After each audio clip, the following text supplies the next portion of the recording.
bit of a combination of the IMSA VP Sports Car Challenge, which features LMP3, GT3 and GT4, as well as the IMSA Michelin Pilot Challenge with its GT4 and touring car. And of course, IMSA and the team at iRacing have been working in close collaboration.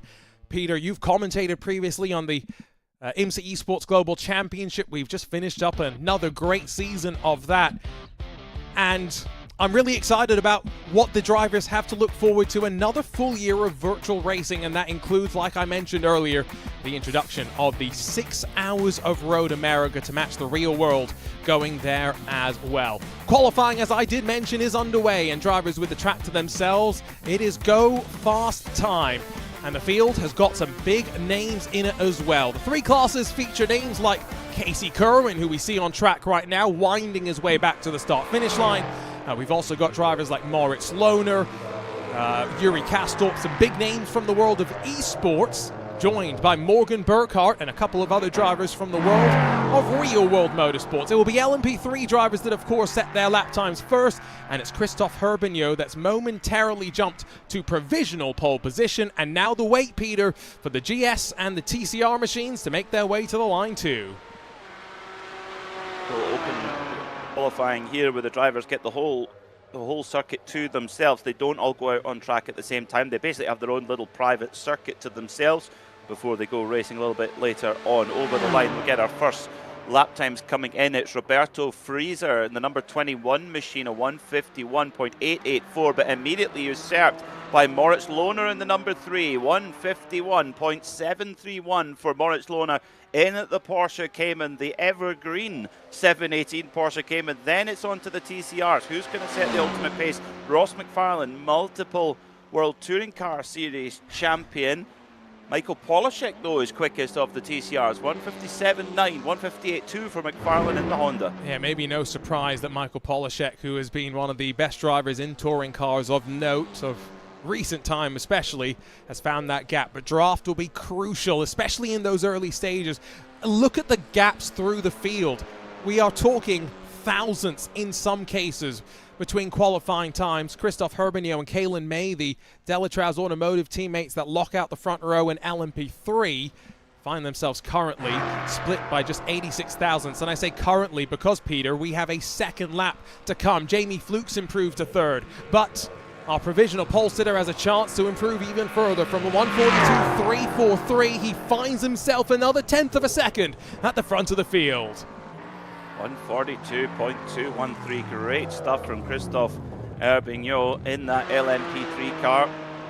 Nicolas Laubisch, very strong driver indeed in the Porsche GT4, coming around the banking just now, trying to get the absolute every last millisecond of pace into the Le Mans chicane, the newly reprofiled Le Mans chicane, monstering the curves, the car moving around, not a lot of aerodynamic grip from the GT4. Ooh. Oh, and the lap scrubbed. Oh, it won't be an improvement for Laubisch. And that will be a talking point that we'll get to. New curves through the Le Mans chicane that have impacted the lines that drivers can take, and more importantly, track limits that have been updated as well. Here comes Yuri Kastorp trying to join his teammate Moritz Lohner at the front. Martin Toth has just gone to second. Kastorp does not improve, although Morgan Burkhart's just jumped in front of him. And now with short time remaining, no improvement coming from Jack Sedgwick. Here's Ross McFarlane to the line. Let's see what he can do then. Ross McFarlane knows these TCR machines well. Is it an improvement? He goes to second. And 80 thousandths between the front row, Peter. Wow, wow, that's amazing there in at the TCR category. Looking at the choice of machinery, there's a good mix. Got a couple of Audis in there, a couple of Hondas, the Hyundai Veloster as well. Any Elantras? No, which is strange. It used to be the dominant car, but the balance of performance seems to be suiting the Veloster over the Elantra. Is the Elantra a choice?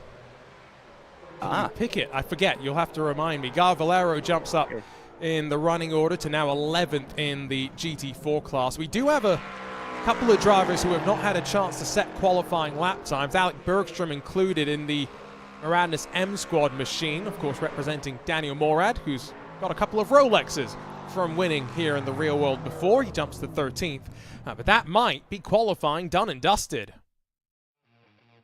Looks like it. Yeah, it doesn't look like there's going to be any further improvements now as we tick down on the clock. No, the Elantra was a choice, Arjuna, but seemingly the Veloster's a little bit quicker.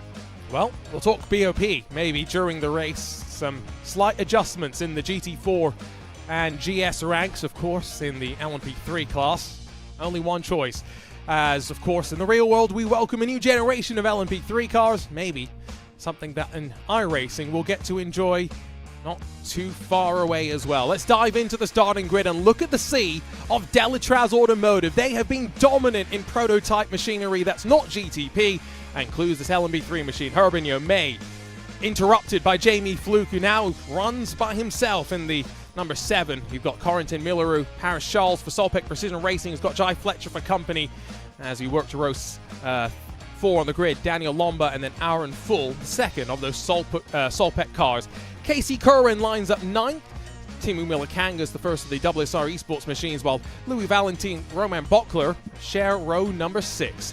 Alec Bergstrom, Nathan Moore, and then Max Cuthbert and Pascal 6. The first driver 1 second off the pace as you see the familiar Core Sim Racing orange and white.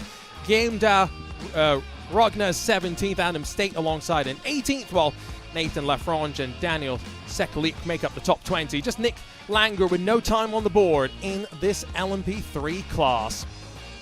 It's a big field of GS machinery, almost 30 GT4 cars. Moritz Lohner quickest of them all, almost a quarter of a second. Martin Toth second, Roberto Frieser inside of Nicholas Laubish on row 2. Plenty of Porsches seemingly showing their speed before you get down to Damon Woods, the first of the Mustangs, in 5th. Liam McNeely in the Altitude 3M entry is 6th, 7th for Andre Vlier in the number 16. Elliot Badinsky is in a BS Plus hybrid number 46. Morgan Burkhardt, Eureka Castorp make up the top 10, with Gar Valero and Matt Kendall just behind them. We'll start to fly through the field because they're about to filter off on their formation lap. Christopher Eliach and Julian Van Boel, 13th and 14th. DJ Alessandrini, Alex Nogue, Cody Deeth, Alberto Senau, and then Tommy Razier and Pedro Vigario. As I mentioned, a big field of GT4 cars and only a second between them or so, 27 that will get ready to fight. Last but not least, it's touring cars. Michael Polishek, Ross McFarlane, teammates for World Sim Racing, but in different cars. We'll see how that fares between the two of them. Manuel Saralaguini and then Jack Sedgwick start on row 2 with Andre Castro and Agustin Fernandez just behind them. It's a relatively small field, yes, in touring cars, but we know just how feisty they can be. Peter, what are your expectations as we begin to roll on our short formation lap here at the World Centre of Racing? Well, it's a big grid, and cars that make their performance in different ways is going to make multi-class racing really tricky. There's certain parts of the circuit where it's not an issue, but you know, when you're on the high banks, you can make some moves. But it gets a little bit pinch point in turn 1 down into the International Horseshoe, Western Horseshoe as well. So watch out for multi-class disagreement, shall we say, and getting through the traffic cleanly is going to be key. And great to see such a big GT4 field as well. Loads of quality in there, and likewise in TCR, a little bit less number of cars in there, but very, very high quality. Let's go. Well, remember, all 3 classes start at the same time. It's time to roar before the 24 here at the World Centre of Racing. Off the banking we will work, and the sea of Delatraz Automotive entries at the front of the field controls the pace, while Moritz Lohner leads the GT4s off to the start-finish line. Jamie Fluke feels the pressure, but he will just about hold on to third momentarily. He concedes the inside into the International Horseshoe as the LMP3 cars with no ABS have to try and work their way through safely. Bit of chaos at the back. GT4s strangle through turn 1 now cleanly. Here come the TCRs. Michael Polishek leads them through. So tight in the GT4s as well. Such a big field where track position is going to be really important. It's all spin. It's Cedric off. Cedric off in the middle of the pack in the TCRs and takes 2 cars with him. So it's drama already in the TCRs. Do they all carry back on again? Looks like they do, but not without damage. There was contact even earlier through the opening corner as well. Not easy for them. The GT4s have a spin at the second of the horseshoes. Meanwhile, off and towards the Le Mans chicane for the first time, it is now Delatraz Automotive 1, 2, and 3. Corentin Milleru was able to sneak in front of Jamie Fluke, but they fly into the corner. Speeds just shy of 290 kilometers an hour. And look at those curbs. Aggressive if you miss your line, and they will send you flying off and into those tire bundles that lurk menacingly. One car already victim. It's Nathan Lafronge that finds himself in trouble. Everyone else sneaks through fine. Delatraz 1, 2, 3 at the moment. In fact, well, Delatraz 1, 2, 3, 4 at the moment in LMP3 as they come round towards the end of the opening lap of this 2026 iRacing Roar. Almost bump drafting one another. It's like a Shinkansen of LMP3 is coming into turn 1 now, trying to get the car slowed down. As you mentioned, Arjuna, no ABS either, so easy to just pinch a brake. But I have to say, this LMP3 car, for those who haven't driven it, give it a go, because it's the handling characteristics. It's actually a really friendly car to drive, and really, really good fun. End of lap 1. It is very, very tight in this GT4 pack where that draft is going to play its part. And yeah, a couple of Ford Mustangs are in the mix, but it is mostly Porsche Cayman. Still Lohner that leads. These GT4s also equally fun in many ways. There are some drivers that prefer these with their lack of downforce compared to the GT3s. That's Nicholas Laubish off into the grass on the outside of the International Horseshoe, and pain for the fiercely forward driver as he tumbles down the running order. Back to your LMP3 cars, Peter, as they work back onto the banking. Some margin beginning to grow as Jai Fetcher fighting with Casey Kerwin here, opening the gap to those in front. And this is where, as things settle in, a driver, you've got to then assess the plan. Is it possible to move forward in the bunch, or are you going to have to? Are you quite happy with the car in front? Oh, car wide there as well. Are you quite happy to sit and save fuel, because there is a lot to be gained if you can save a lap or even 2 laps of fuel, but you can only do that if you've got a car breaking the slipstream in front of you. So that is where the drivers have got to be tactical, and sometimes having friends rather than enemies really helps in this pack. There's a couple of cars that really lost out through the chicane. I wonder if there was some slowdowns, unfortunately having to be served, and really outside of the top 10 is where all the battling is. Max Cuthbert sees Roman Bokler, Alec Bergstrom fighting. Meanwhile, some chaos at the tail end of the GT4 pack as Yuri Kastorp picks the pieces up. And look at the margin that's now been built up. So I tell you what, it's probably about that time that we begin the replay carousel and work our way through some of what has occurred at the start of this race. And Peter, let's start down to turn number 1 as World Sim Racing, that 17, already loops it around by itself. Oh, and then catches one of the Hyundais as well. So car 17, that was Konstantin Stolzenberg. Then, it's a strange one there with Jack Sedgwick in the 44 Audi. He has carried on after that incident. Oh, it looked like he got a big help there. Yeah, not ideal. Oh dear. And maybe some words. He's representing the Inex Racing colours. Good to see that livery back on display. One of the older sim racing teams that maybe some newer fans of sim racing may not have seen so much of. GT4 starting to pack back up once again. We haven't seen the traffic play its part just yet. Meanwhile, your LMP3 cars, for the most part, running okay, with the exception of Casey Kerwin, who fortunately doesn't have damage, but yet another driver now falling victim to that Le Mans chicane. That's the number 5, Casey Kerwin. Yeah, dropped all the way down to 20th. And that's the thing, at this level, if you make the smallest error, you're down the bottom of the pack. And it's very difficult to then make the way forward. So Casey Kerwin's going to have to quickly recalculate and think, right, what do we do from here? As one of the Porsches as well. Ooh, off in the Le Mans chicane. That's the 54 car. No, I can't see it. That was Julian. Tommy Razdale.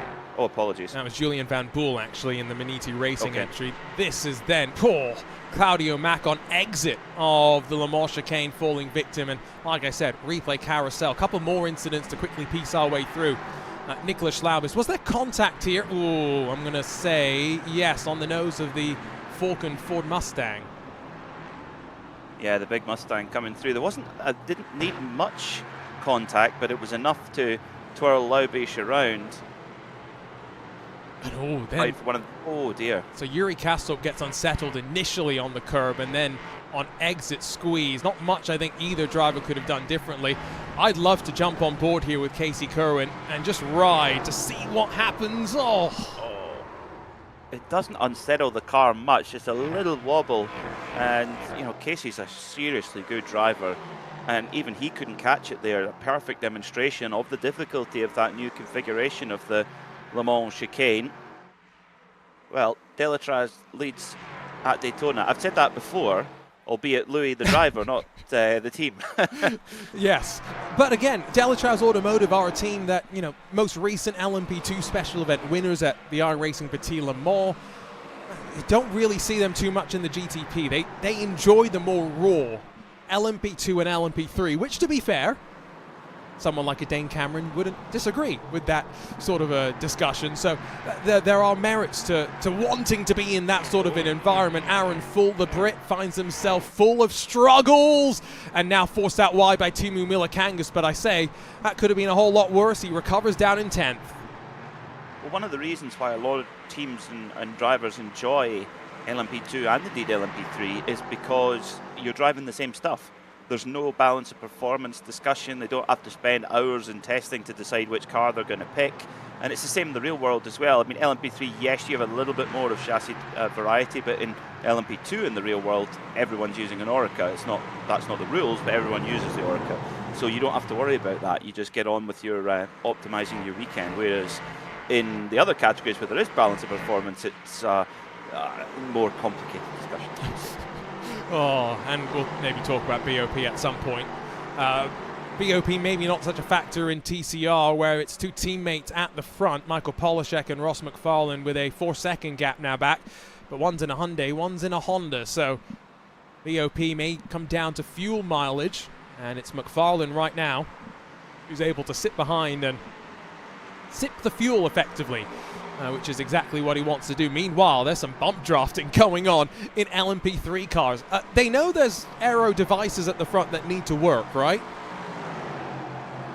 Yeah, well, it seems like the bump drafting is the way to go for those LMP3s right now. And what you can do then is that the bump drafting means that you don't have to get out the throttle. You just keep the power in and basically push the car in front of you forward. Your other alternative is, of course, is that you breathe out the throttle, keep the same terminal velocity, but you're using less fuel while doing so. So it seems though that everyone's doesn't want the leading pack to get away. They want to try and bump draft and actually use a bit more fuel, but try and make that bridge that gap. But right now, the leading group, a 6-car group, has made a little bit of a break. That was Max Cuthbert getting in front of Louis Valentin, who slipped off the track through the entry into the International Horseshoe. Not really a separation building just yet between the LMP3 cars, who are highlighted in orange on that track map. And guess what?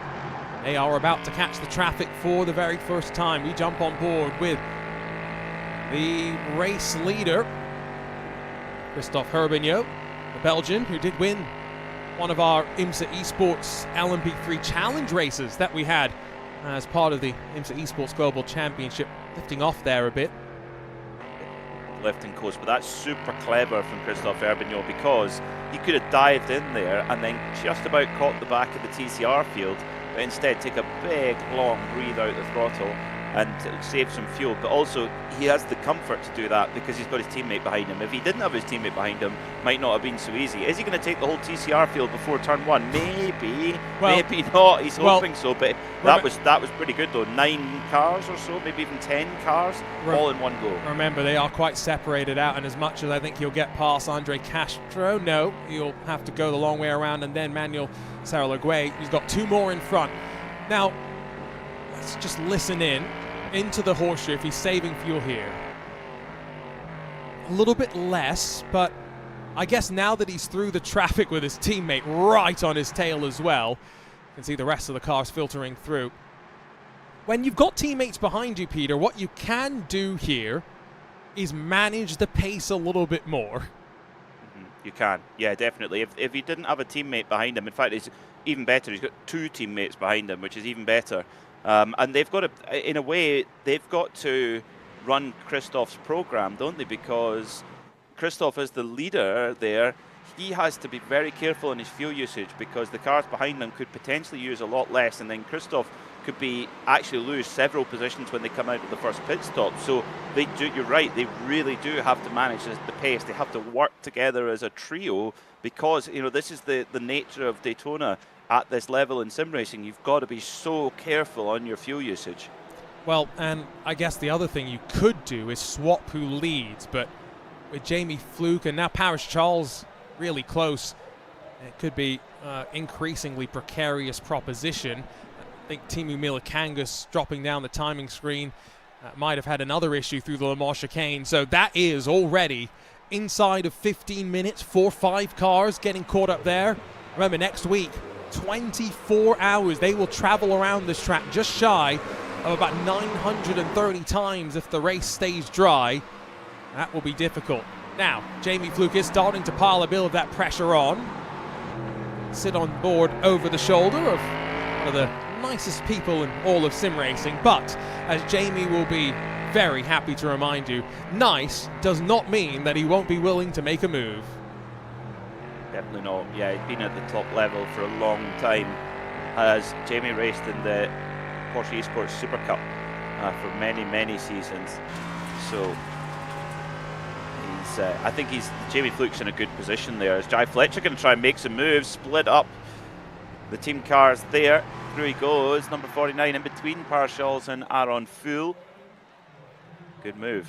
He dropped down initially. Yeah, sorry, go ahead. Sorry, Arjun. I think coming back to Jamie Fluke, I think he's in a really good spot because the Delatraz cars are running a good pace, but they're maybe not going absolutely flat out. So Jamie can do an enormous amount of fuel saving there. Don't be surprised to see him go a lot longer.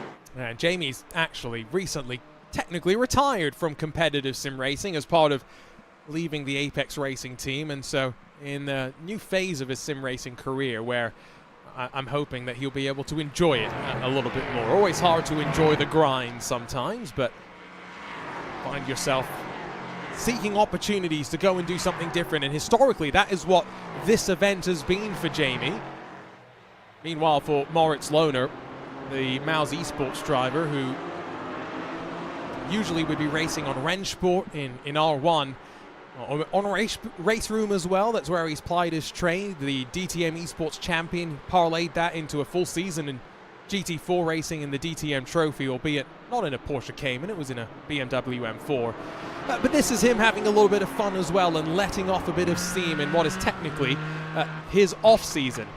I do have a story to tell you about Moritz though, Peter. I was at Sim Racing Expo a couple of months ago with the Rennsport game, and we were doing a in-person community event, and Moritz decided to jump in, and Ewan and I were telling a story about Moritz Lohner taking out a bunch of cars at turn 1 at Monza, right? Just typical sim racing stuff. Moritz turns around, sees us talking about it, and gives us the Tommy Milner salute. And it was great, captured on camera and everything.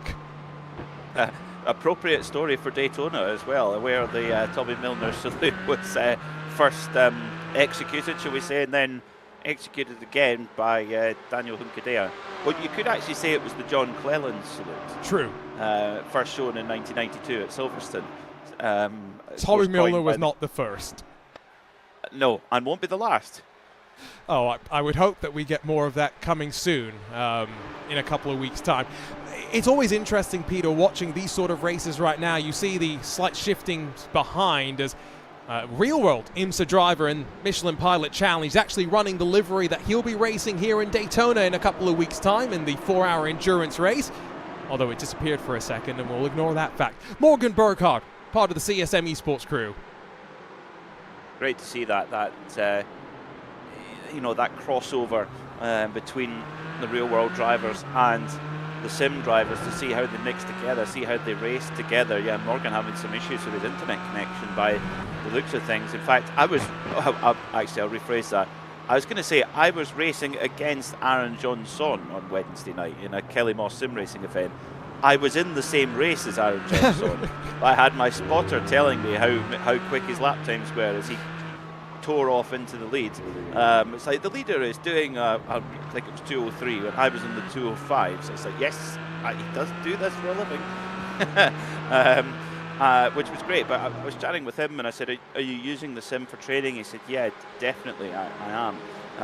And in fact, with the previous version of the 992 Cup car, he was actually practicing in the GT3R because Porsche Carrera Cup North America used ABS, exactly, but that of course has been put right now, of course, with the new car running the ABS. Oh, you say put right, but that's a discussion, and we'll get into that actually, Peter, because I do want to get your aligned. That's a great word, actually. Better word. Better word. Behind Burkhardt, by the way, is Elliot Badinsky, and Morgan Burkhardt is part of the BS Hybrid program that Elliot Badinsky is representing with the livery. BS Competition, obviously a big sim racing team for those that are unaware, but as part of BS Hybrid, as the name implies, they are melding the worlds of real and virtual. And so with the Morgan Burkhardts, the Elliot Badinskys, Elliot's racing IMSA Michelin Pilot Challenge in touring cars most recently, it's an opportunity for some of these real-world drivers like the Morgans to come and be in a more organized environment in the sim racing scene, which I think is sometimes important. Now, this does look like it's getting a little uncoordinated potentially. Morgan gets in front of Roberto Freezer. Elliot's not going to be able to take advantage, but Morgan Burkhardt is now +4 today. Zach Ratteray-White's a lot further back, but +10. Peter, this is a long train of GT4 machines, and people are picking their way forward slowly. Maybe that shows the real-world racecraft to be able to make that many moves forward in a bunch. You've got to be really, really clever where you make those moves and where you set them up, and to do that without compromising your track position too much is really, really impressive. And that's perhaps where that racecraft comes in. But yeah, GT4, I mean, you know how they say, oh, you could throw a bedsheet over them. Well, it would need to be a big bedsheet, but yeah, there's not much gap between really the whole of the top 15. Whereas in LMP3, it's a little bit more of a break showing. There's a break back from 7th place back to 8th. So Jai Fletcher has actually bridged the gap to the leading group. So he's managed to get his way up into the leading group. There was some drama through the chicane. I couldn't quite pick out what it was, but maybe now as we get ready to overlap GT4 and LMP3 for the first time, it could be interesting. Paris Charles, who at one point was in 5th, has got a meatball flag, so he's going to be sent straight back down to pit lane. And now let's keep an eye on this. I was more thinking that this is when the gaps would build in both classes, when we start to overlap the slightly bigger of the classes. TCR obviously smaller in number. Let's keep our eye on it. Jai Fletcher in 5th, that last Delatrau's automotive machine in the queue. And now into the traffic, the heavy traffic for the first time. Very heavy traffic, and unlike with the TCRs, the LMP3s struggling to get past the GT4s, because the GT4s have got really good straight line speed. Braking not so much and cornering not so much, so that's where the prototypes with their more lightweight construction and their aerodynamics help to get through. So that's where, but then when they come into the corners, the actual mechanical grip of the GT4 is not bad, so it again takes a little bit more time for the P3 to get past, because at low speeds the aerodynamics of the car isn't working, and when they're off the brakes, same thing, it's not working as much. So you can see now coming out of the corner, there's not as much of an absolute grunt. They do get past, they do have better speed on the straight, but not as big of an overlap. So look at that, barely blowing by the Mustang here, and now it starts to stall out, and the GT4s have got good horsepower and they're quite slippery. Yes, no, the GT4 cars, which were actually slowed down recently on iRacing. Oh, and there's trouble. Oh. Was that the leader? Was that Christophe Herbigno? That's now getting really checked up, and that might open the door for those behind. Here comes Kaylin May as they sweep out through NASCAR turn 3 and 4. This is the advantage of having teammates, though. Kaylin May does not press the issue. Herbigno holds on. Would have been maybe a good time to do a swap, actually, I would say. And yeah, I think, well, there you go. Herbigno, does he have a slowdown penalty to serve? I think he may well do, and he's blocking his teammate. He's going to have to go up and try and block Jamie Fluke there, and that's what he does. Very tactical, very, very tactical from Delatrau's. This is where, like I say, having 3 strong drivers in a strong team, what a competitive advantage to have. Jamie Fluke in 4th there, he has a lot on his hands to try and beat these guys because they can work together so well as they did there.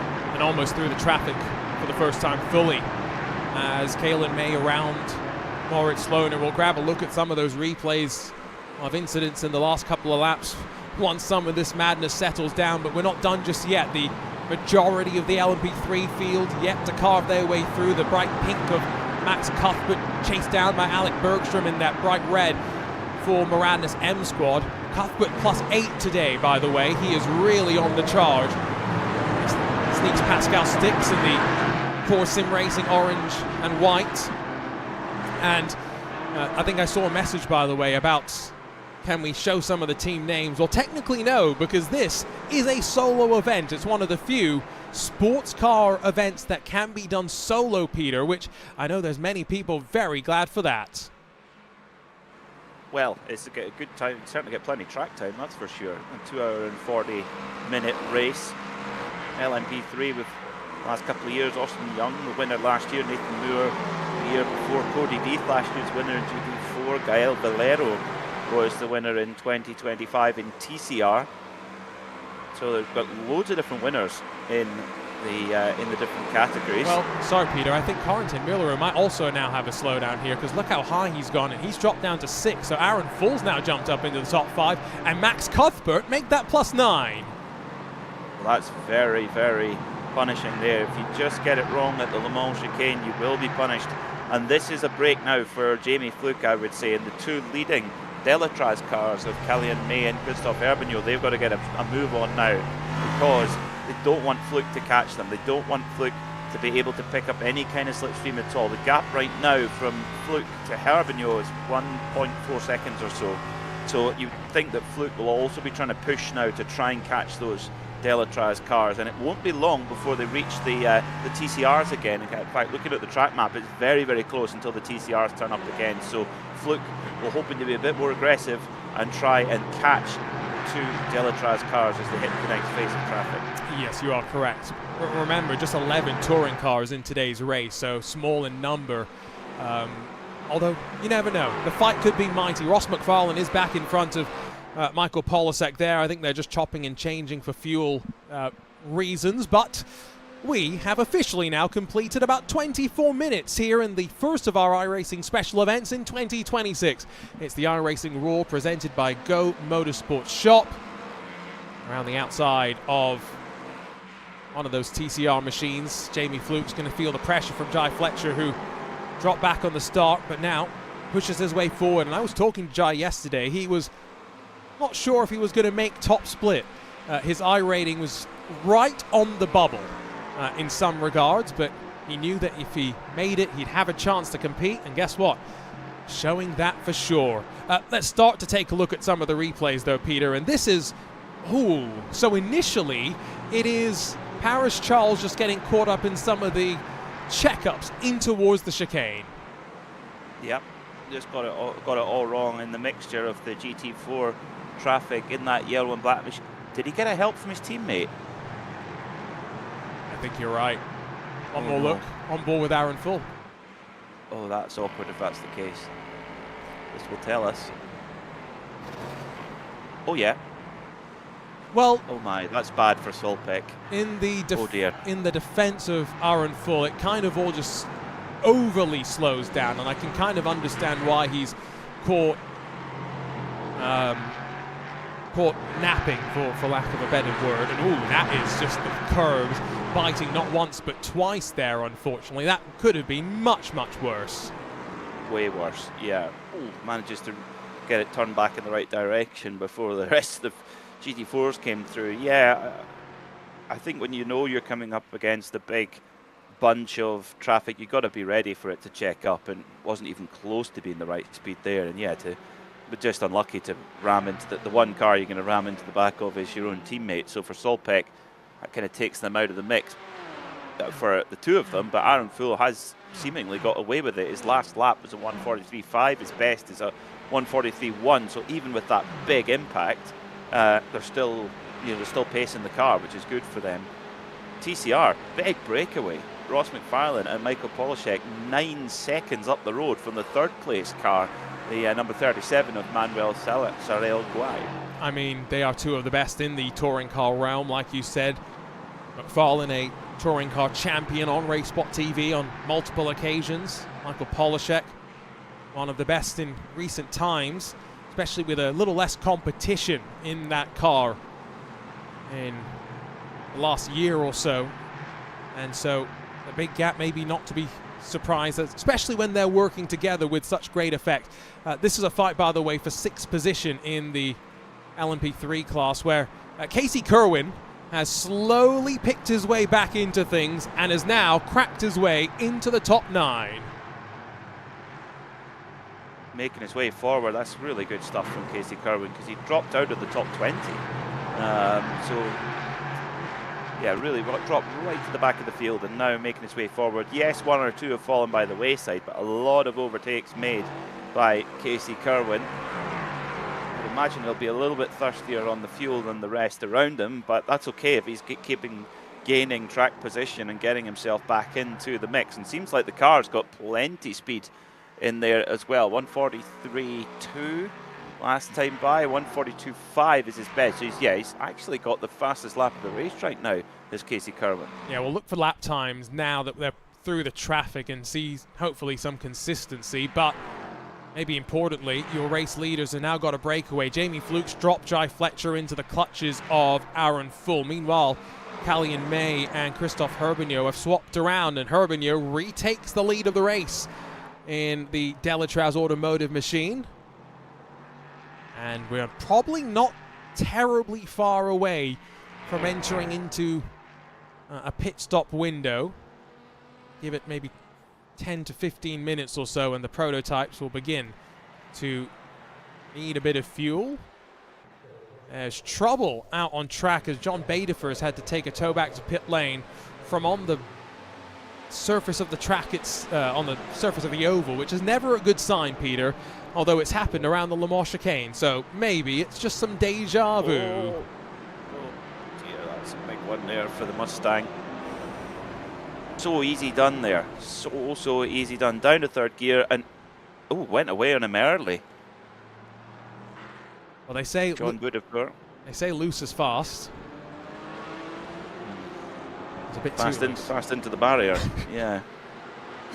Yeah, that was unfortunate, but that's also maybe one of the reasons why we're not seeing more of the Mustangs, even though the pace might be there. Maybe that's just one of the inherent balance things that the teams were aware of. The Porsche, of course, maybe a bit more centered in its weight distribution. The Mustang's got most of its weight at the front of the car, you'd say. So just maybe something that some of these teams and drivers were particularly careful when choosing their car with. Well, the Cayman, you're right, has a fantastic balance to it. You know, with that mid-engine layout, it's got great handling, really nimble little car actually. But normally that means that it gets nailed on the BOP for straight line speed because it's so good in the in the handling characteristics, which you would think wouldn't make it a very good Daytona car, because what do you need a Daytona? Straight line speed. But it appears to have both today, a solid package handling wise, but also seems to have the straight line speed to compete. Cody Death, last year's winner, trying to make it 2 in a row. And he's having to very few people have done in iRacing Roar. Having to fight his way forward as well after qualifying all the way down in 17th, which at Daytona is not always the worst thing in the world, because you can pick your way forward, but we always know leaves you with a bit more work that you have to do. What's happened here into the International Horseshoe. Alec Bergstrom just gets tagged. Fortunately, could have been a lot worse. I do like the Sean Creech paint scheme though, that's cool. Although it's rather reminiscent of what Sean Creech did a lot of the time in that paint scheme. It's neither here nor there. Jai Fletcher really is under pressure though, and with Jamie Fluke closing back up, I think we're probably looking at another 10 laps or so without any sort of traffic. We're in a very interesting phase of the race for these prototype machines. That we are. Yeah, the two Delatraz cars of Christophe Herbignon and Kaylan Nye at the front of the field have broken away a tiny bit from Jamie Fluke. They were 1.4, they're now 1.9 ahead of Fluke, so they're working together well. Aaron Full, Solpic car, very, very lucky to be in the position he is after that hit into the back of his teammate, right in behind Jai Fletcher. And if the thing is, if he does have a little bit of damage, that's fine. If you can slipstream the car in front, that can make up for any straight line speed deficit that you may have. Looking at the car, looks like he's got away with it really, really well. Well, and clearly the front of these Ligier P320s a lot more sturdy than the rear, and maybe that's what made the impact so bad for Paris himself. Maybe, yeah. I mean, you've got to think of the use case for them and their typical customer. So they've got to be built strong. Oh, we're going to go off into Top Gear land, where we're going to start designing race cars that are as wide as the track, so we can build one that blocks, one that goes. It's not Plan C for combat; it's Plan B for blocking. There were some very inventive ideas on Top Gear, if you really think about it through the years, about what they could do to race cars. Jamie Fluke, like I did mention, though, is only 1.3 seconds off the leaders, so he might even get into drafting range by the time they see the start-finish line once again. Aaron Full not close enough through the chicane. Can Jamie Fluke find that margin, though, and latch himself on, which will let him stretch his fuel to the end of this stint? Watching very closely on the timing screen to see who gets what out of the fuel tank of their respective machines, because we've seen many times here in this iRacing Roar where fuel is everything. It's not like a 24 race where because it's spread across such a long time.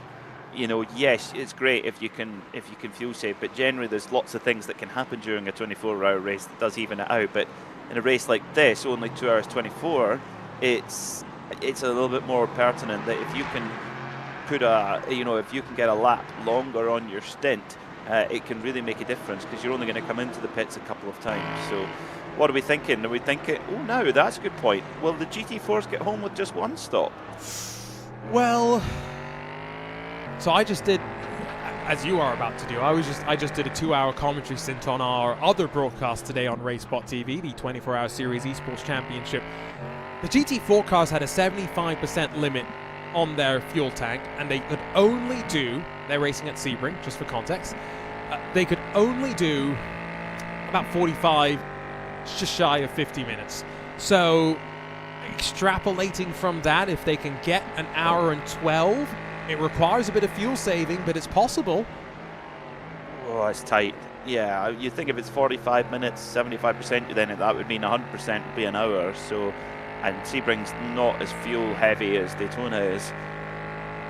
Oh, it would be miraculous. But how many times have we been surprised by teams and how they can just pull a joker out the pack in strategy terms? We've seen it many times. Now, gap coming down at the front of the field. Jamie Fluke now just 1.3. He's taken half a second out the leader. So Jamie Fluke is on the move, and that Mustang is on the move to the barrier. Is it? Stop! Oh, ooh. Just. Zach Ratteray-White in the Eclipse Sim Sports number 33. Smokes the tires, heats them up, but fortunately it could have been worse. We've seen plenty of incidents actually into that tire bundle in previous iRacing Daytona 24s. One thing that has changed is previously drivers were allowed to run wide of the white line, which in the real world you would never do because of the marble accumulation. In the sim you can kind of get away with it, and so maybe that's also tightening up the entry into turn number 1. Something for us to think about a little bit more when we head into the madness of next weekend's racing. The 24 Hours of Daytona powered by VCO. Jamie Fluke is not just in the draft at this point, but he's got a decision to make. Does he save fuel? Does he push to take the lead?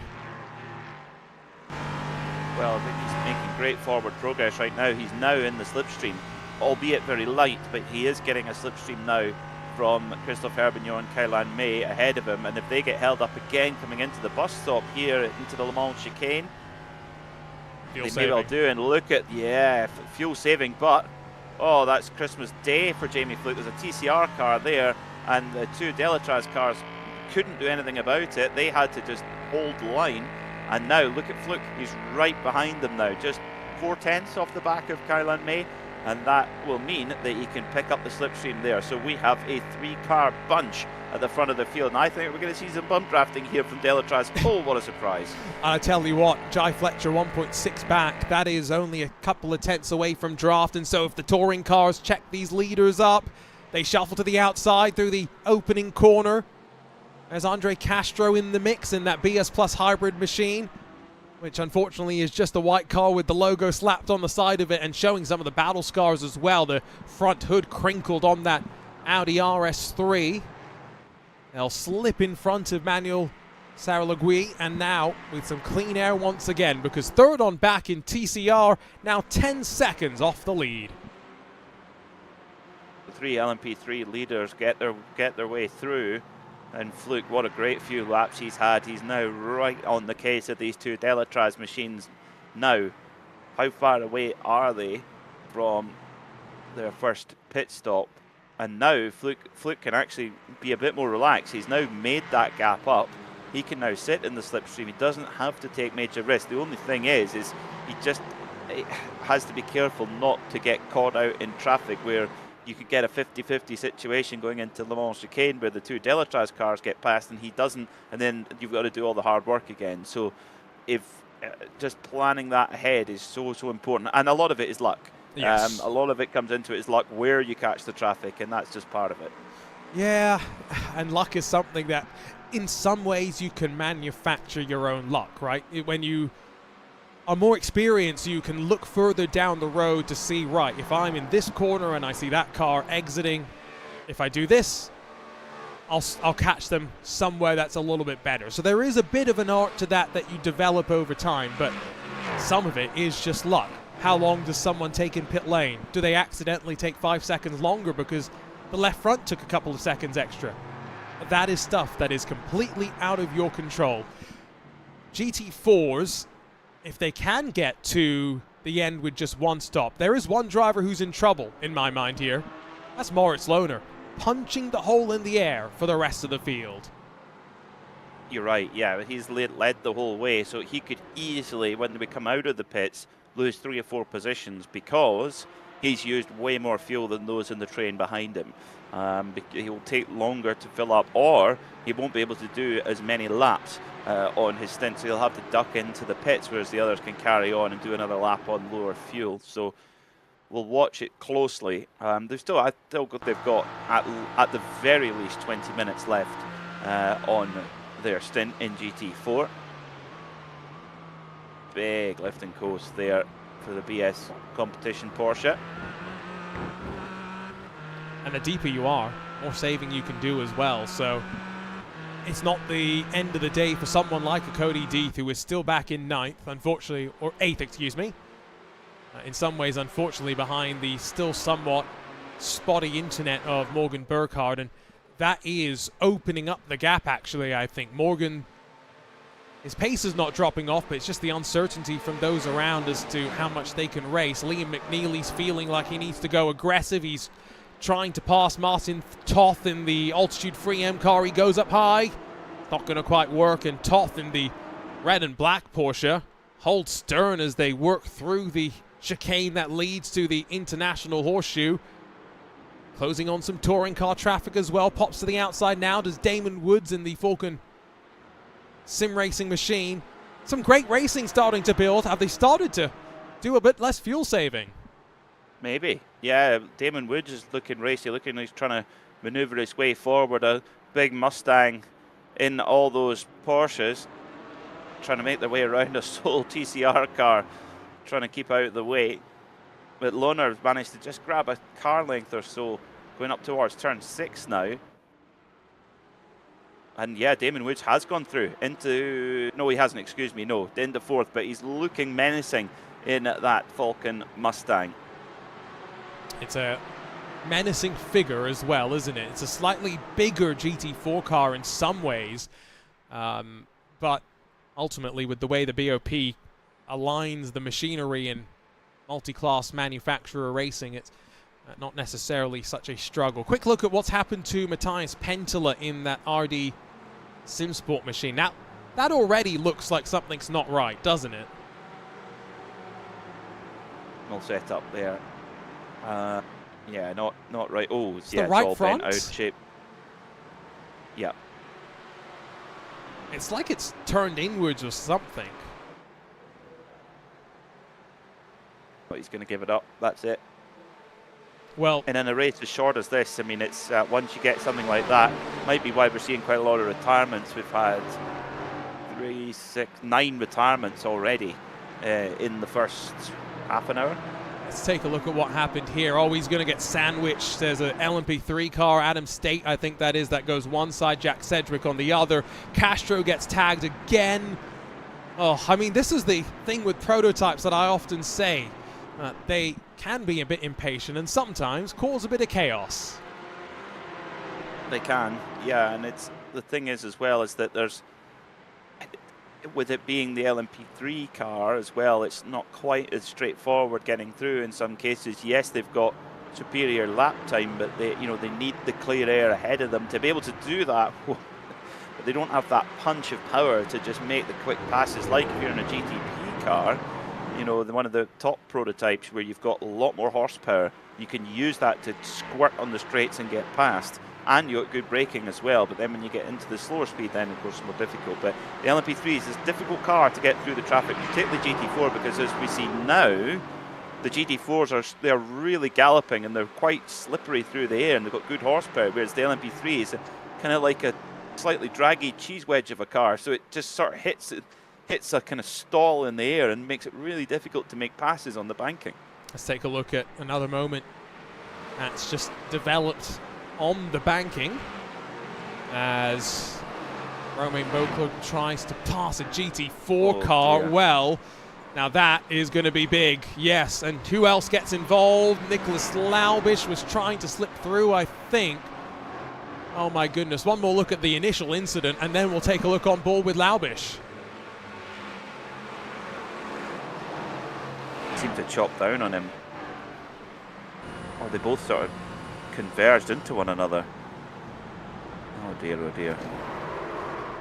Ugh. I mean, to be fair to Nicholas, he saw that there was some faster class machines coming down the inside, so he didn't have the choice of pulling left as much as he would have wanted to. Tried to split the middle, gets tangled up. The danger of multi-class racing, and it's something I would have saved for next week because we don't have all the relevant classes on track. But I often say, Peter, GTP stands for going to pass, LMP2 stands for let me pass, and GTD stands for going to die. And it's just something that I've built up over years of experience in sim racing for the most part. What would GS be then? Well, so is it in this... Getting slipstreamed. Oh, yes, probably. It depends if we're talking real world or sim racing GS, because in the real world, obviously, Peter, GS cars in Michelin Pilot Challenge are the fastest class. They don't have to deal with LMP3 machines. Instead, what happens is sometimes there are some GS cars that are actually a bit slower, and so the fastest TCR cars end up getting slowed down by those GS machines. Thinking really hard what TCR would be. Well, Answers on a postcard, folks. Let us know what would the acronym you would use for TCR and GS, and if it's broadcastable, we will read it out on air. Our good friend Sommel Aurora always called TCR racing totally chaotic racing, which pretty apt. Oh, that's good. I like that one. Yeah. See, GS, gonna send it. I like that. Good one, Mike Wolf TV. That is good. I'm not creative enough. There's one in one of the YouTube chats that I definitely cannot say out loud, so apologies. It's not a bad one. It's just I would get myself immediately taken off air.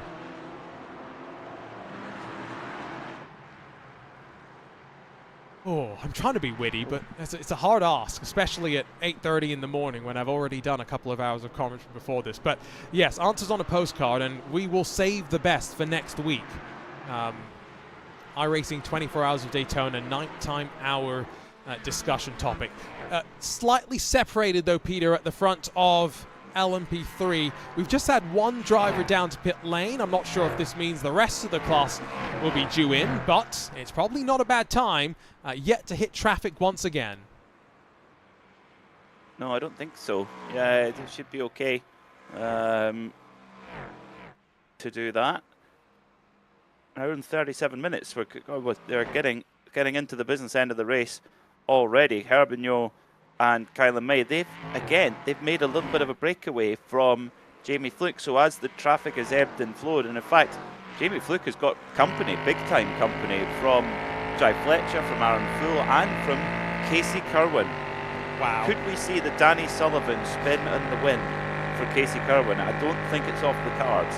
I think the issue is going to be fuel saving, because Casey probably has not had a chance to do much of that on his recovery drive, but he is 4 seconds off the lead, which make that 3, by the way. Now, that is remarkable to say after what happened to him slightly earlier. I believe he's working with the crew at Solpec Precision Racing for this event as well, so he's got a good team behind him. Solpec Precision, one of the teams in the last couple of IMSA Esports Global Championships that have really stood out in the GTP class, and I would argue in 2024 they were more consistent than Coanda were with the Porsche GTP machine, which is a very high bar to try and match up to. Unfortunately, the most recent season, Porsche Coanda, if they hadn't been tangled up in an incident in the opening round of the season, would have finished no lower than 2nd in 4 races. So hard to beat that level of consistency, but once again, another solid season for Aaron Full, for Garrett Berry,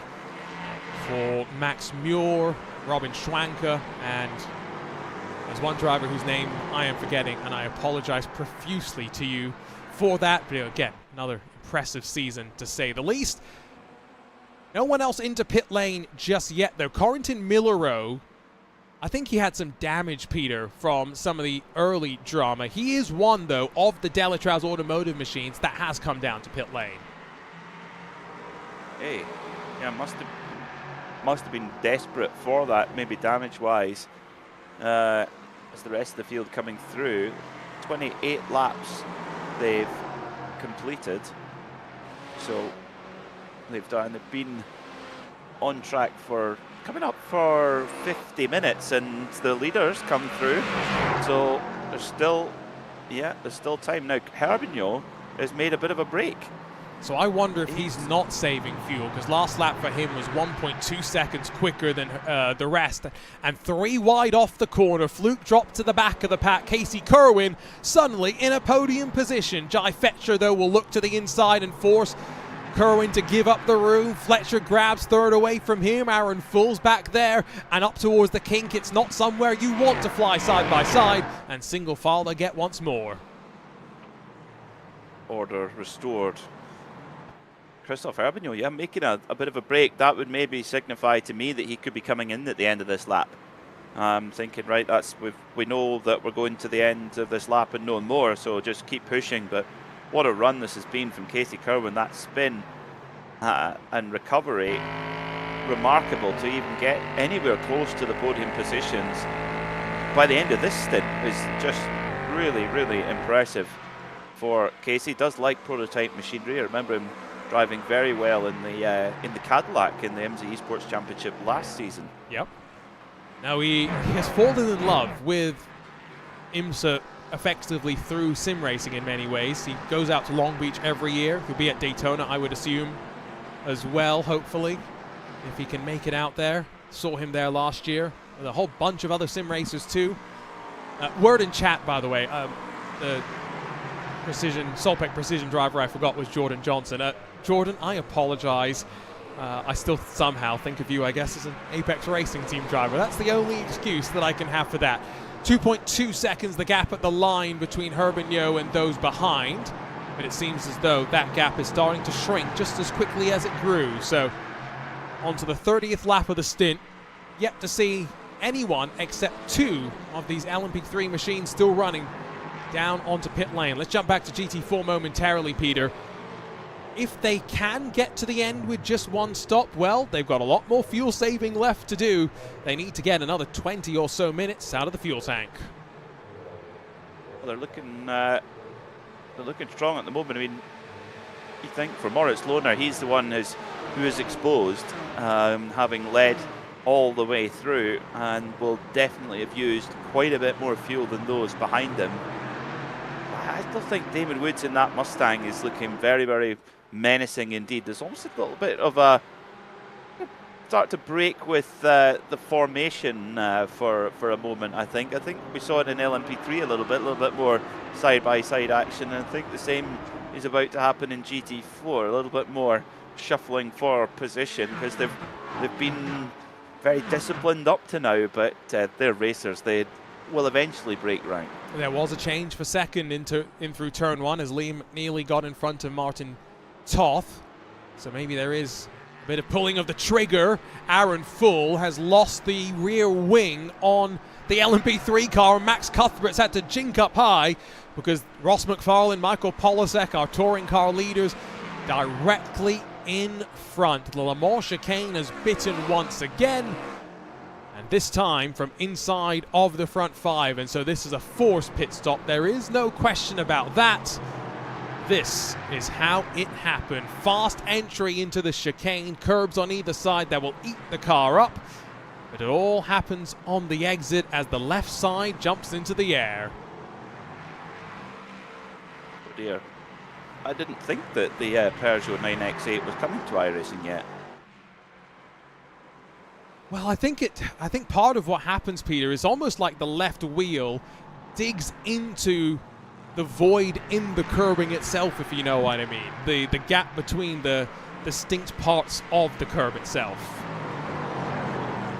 Yeah, it's really, really tricky there. We've seen many drivers be caught out. Nah, GT4's in. Okay, so there's your answer. Not even an hour. Not even close to an hour. 53 minutes. Well, no one is going to be able to get to the end, I would guess, then, based on this. That was definitely a question in previous years, though, so I don't think it was a totally unreasonable discussion for us to entertain. Now, something you and O'Leary and myself were discussing earlier.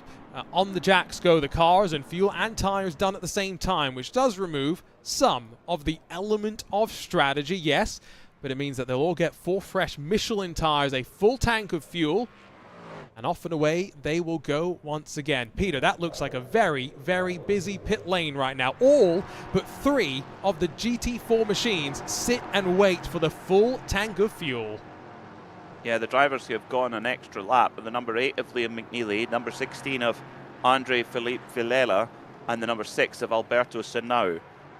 Now, amazingly, quite amazingly, Moritz Lohner has managed to get out ahead of all of the GT4. So was he managing his fuel use so well and actually backing the pace up for that reason? And we've seen Damon Woods make up a couple of spots there on the pit cycle. But the only question is, has Moritz Lohner filled big the fuel tank, or Martin Toth up the inside of Elliot Badinsky. Sorry there, Peter, because he saw his opportunity through traffic with those LMP3 cars. And while Damon Woods made up the spot in pit lane, Martin Toth does it on track. Oh, well, they just by doing that, though, then potentially could lose the scent of the top 2. Maybe not. No, they should be okay, actually. But Damon Woods now right in behind race leader Moritz Lohner, and that's the Moritz Lohner. Did he fill the tank full, or did he just nip a couple of litres off at the end just to try and keep that track position? Well, if he did, he's got to work hard on the fuel in the second stint. Just looking at the pit stop time, Peter, which is 48.2 seconds for Moritz Lohner, 47.1 for Damon Woods. I think we can see there he didn't short fuel by much, if any, and so with the fact that the tire update that the car had to better align it with the IMSA Michelin Pilot Challenge recently, maybe that's been a part of this as well, because we know there the cars don't go much beyond the top of an hour, and even then that's a stretch for them. May, Fletcher, Kerwin, they're in from the front. Herbigno, Fluke, they're the ones that are able to extend. Wow, shows you that they've got pace to spare then. Very interesting. Very, very interesting indeed. Now, can we grab a better look? Yes, if I click the right button, we can grab a camera angle that shows that no tire is being put onto these cars. Okay, so obviously not wanting to go out and have that horrible, typical Daytona tiptoe out of the pits on cold tyres, which has caught many drivers out. So Christophe Herbignot, race leader, and a guy who's been at the front for a lot of the time, has gone a lot longer. So is Jamie Fluke, and so is Daniel Lomba. We've got a difference on strategy, though, as we see the GT4 battles bottom of your screen. Casey Kerwin, I think, has recognized that he is on a different strategy now to the rest of the class, because it's about 5-6 seconds shorter than May in pit lane. It's about 7 seconds shorter than Jai Fletcher. So even the Delatraz teammates have gone slightly different on strategy. And Peter, you cannot see the smile on my face, but I promise you it is from ear to ear right now, because I love these sort of races when strategy makes a difference. Onto the banking, it's clumsy between some of our GT4 machinery, and Liam McNally's lost out slightly. So when you think about it, there's an hour and 27, hour and 28 minutes to go. Their stint time is about 56 minutes for a full tank. So you've basically got 1.5, really, give or take, stints left in the race. But of course, you can split up 1.5 in two ways. You can split it up into 0.75, two 0.75s, or a 1 and a 0.5. So it seems that Casey Kerwin's going to go for the 2.75 stints, if you like, and the rest are going to go one full stint and then a splash and go at the end. So who's got it right?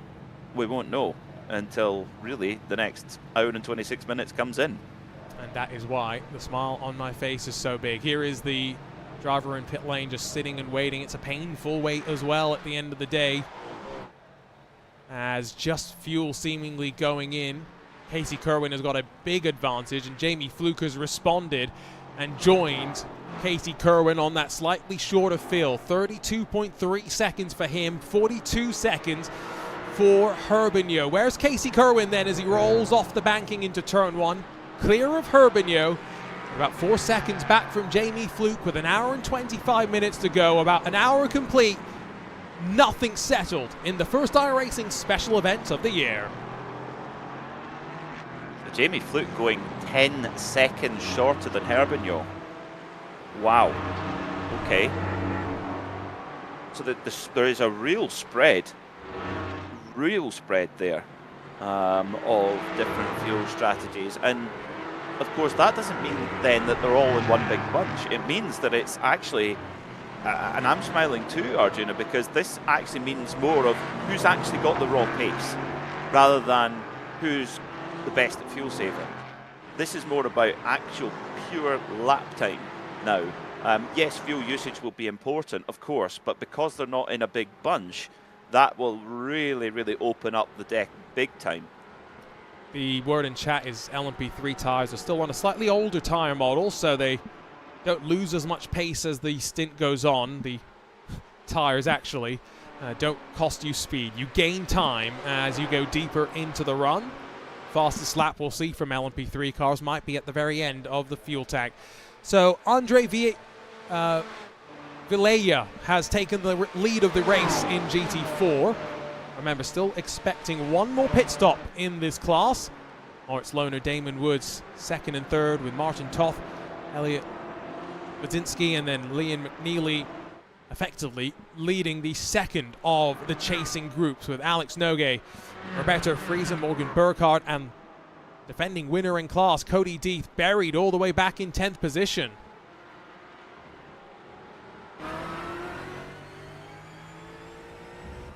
Right then, with the number 2 machine in the GS category. Cody Deeth, last year's winner, back in 10th, but one of the drivers that took maybe, yeah, sort of in the middle in terms of fuel usage or fuel taken on board.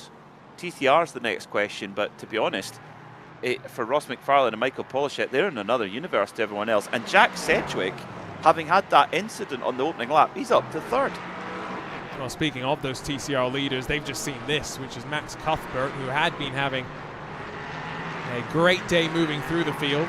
Momentum slightly halted. Seemingly minimal damage to the left side of the car. So he's gotten away with that one. And let's focus in on the leaders then momentarily. 31 laps into the stint. Sedgwick, the one chasing them down, and last lap it was Cedric, that lost about 0.3 of a second. I love the fact that they've gone in 2 different manufacturers as well, which does mean that they haven't been working together to build the car up. There is a little bit of a rivalry even between the teammates. Hyundai versus Honda, Korea versus Japan, but in the same team.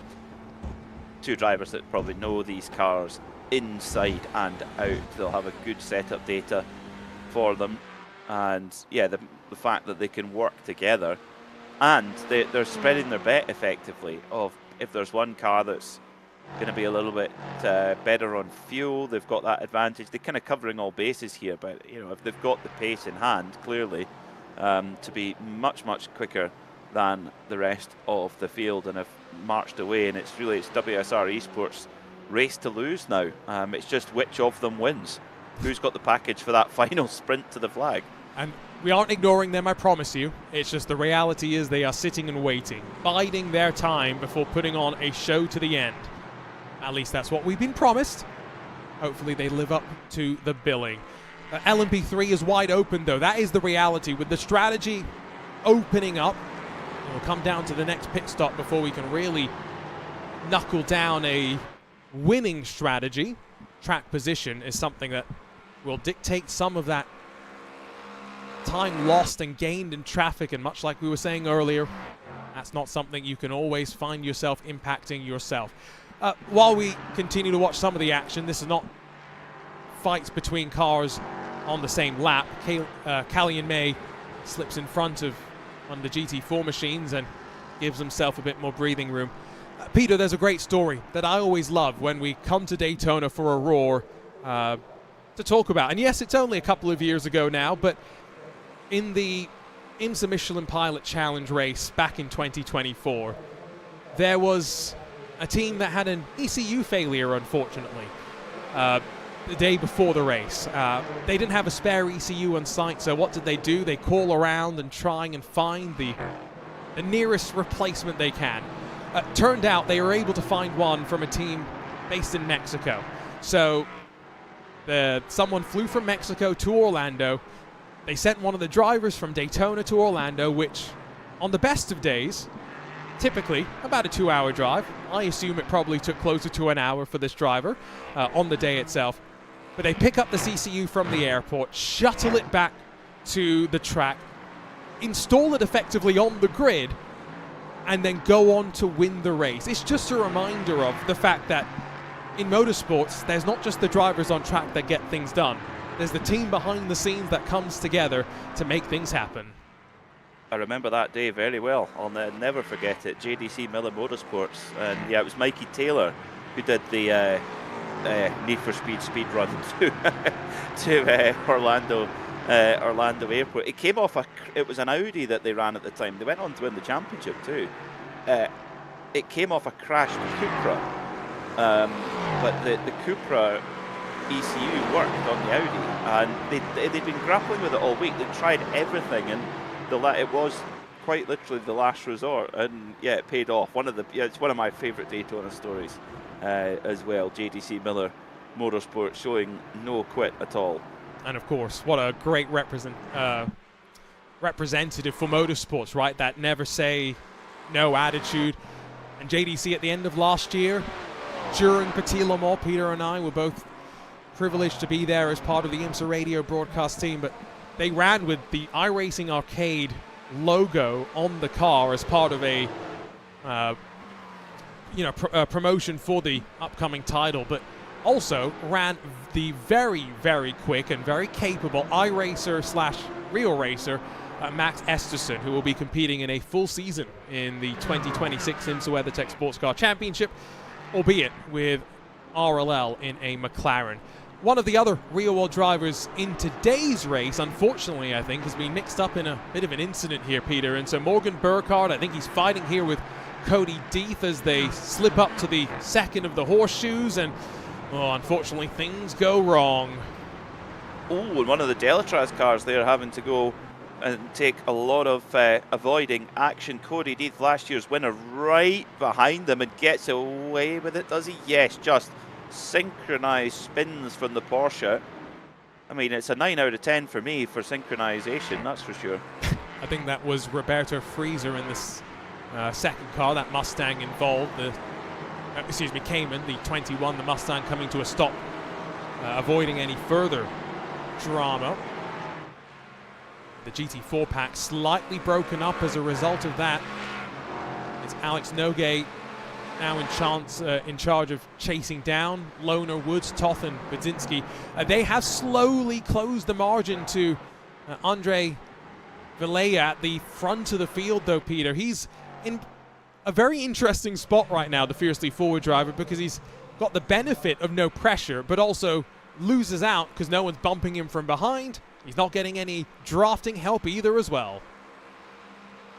No, and he's not. He's out on his own. I mean, took a little bit shorter fuel fill than the rest of the field, although he went a lap longer yes, he did. Yeah, he was one of the cars that went a lap longer on the fuel, so he's using that advantage right now. So actually his fuel that he's got in the tank might not be that different to what's in Moritz Lohner's tank, because of course he went that lap longer.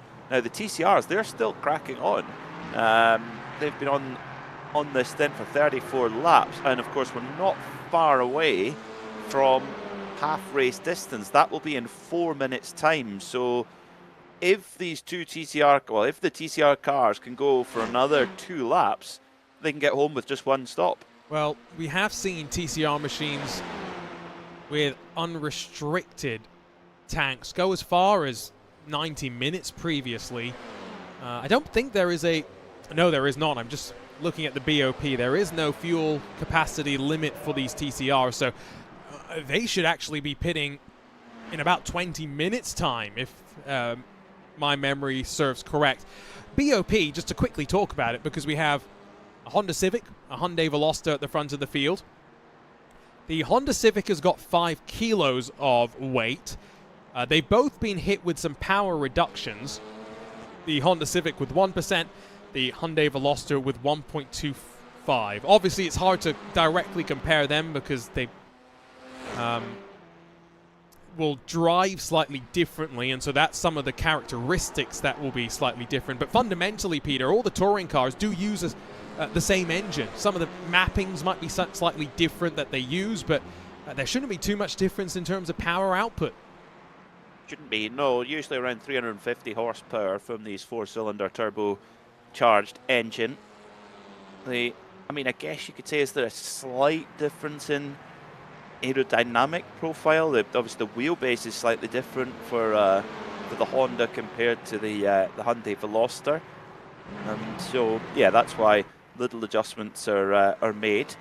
Sedgwick, sitting in 3rd place, got a big train behind him, led by Andre Castro, in that Audi, which has seen better days. The front of that car a little bit disfigured. I think you're being polite there, Peter, if I'm being completely honest with you. Oh. Yes, although could be worse. We've seen much worse condition Audis. If you see the inside of the radiator like we did there, that's when you know things have got particularly bad. Sedgwick and Castro do a bit of bump drafting. Andre Castro, part of that BS Plus hybrid crossover. He's done some racing both in NASCAR Xfinity, which now it's 2026. I have to call it NASCAR O'Reilly.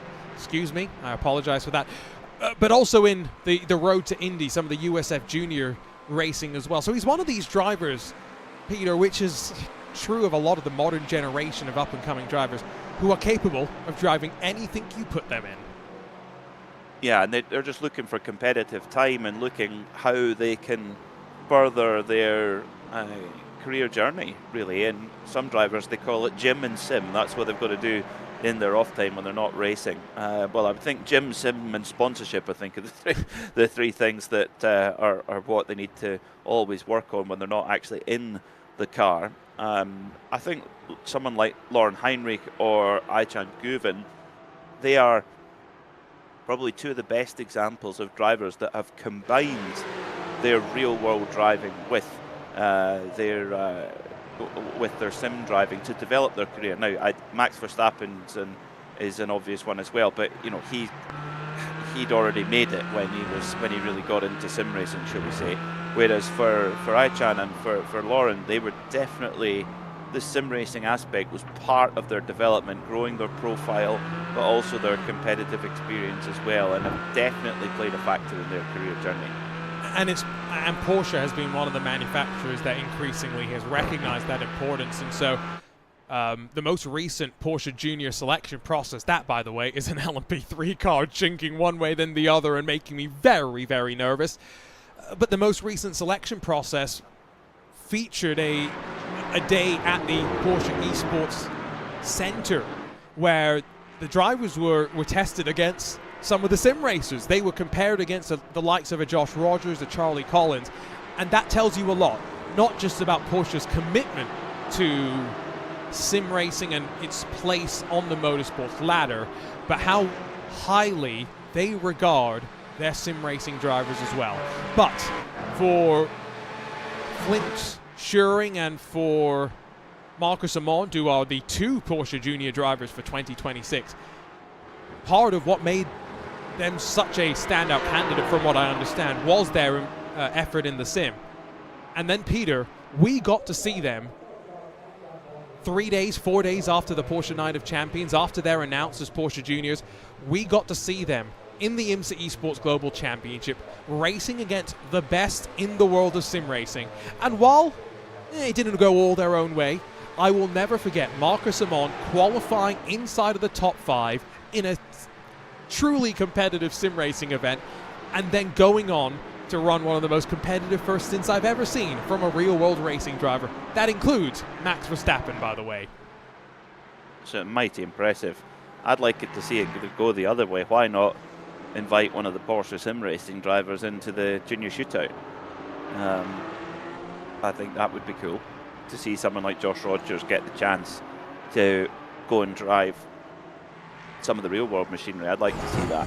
I think that would be very, very interesting. Car number 1, Damon Woods, right on the case of Moritz Lohner. This is for second place, of course. Andre Philippe Vilela 3 seconds up the road, but on a slightly different strategy.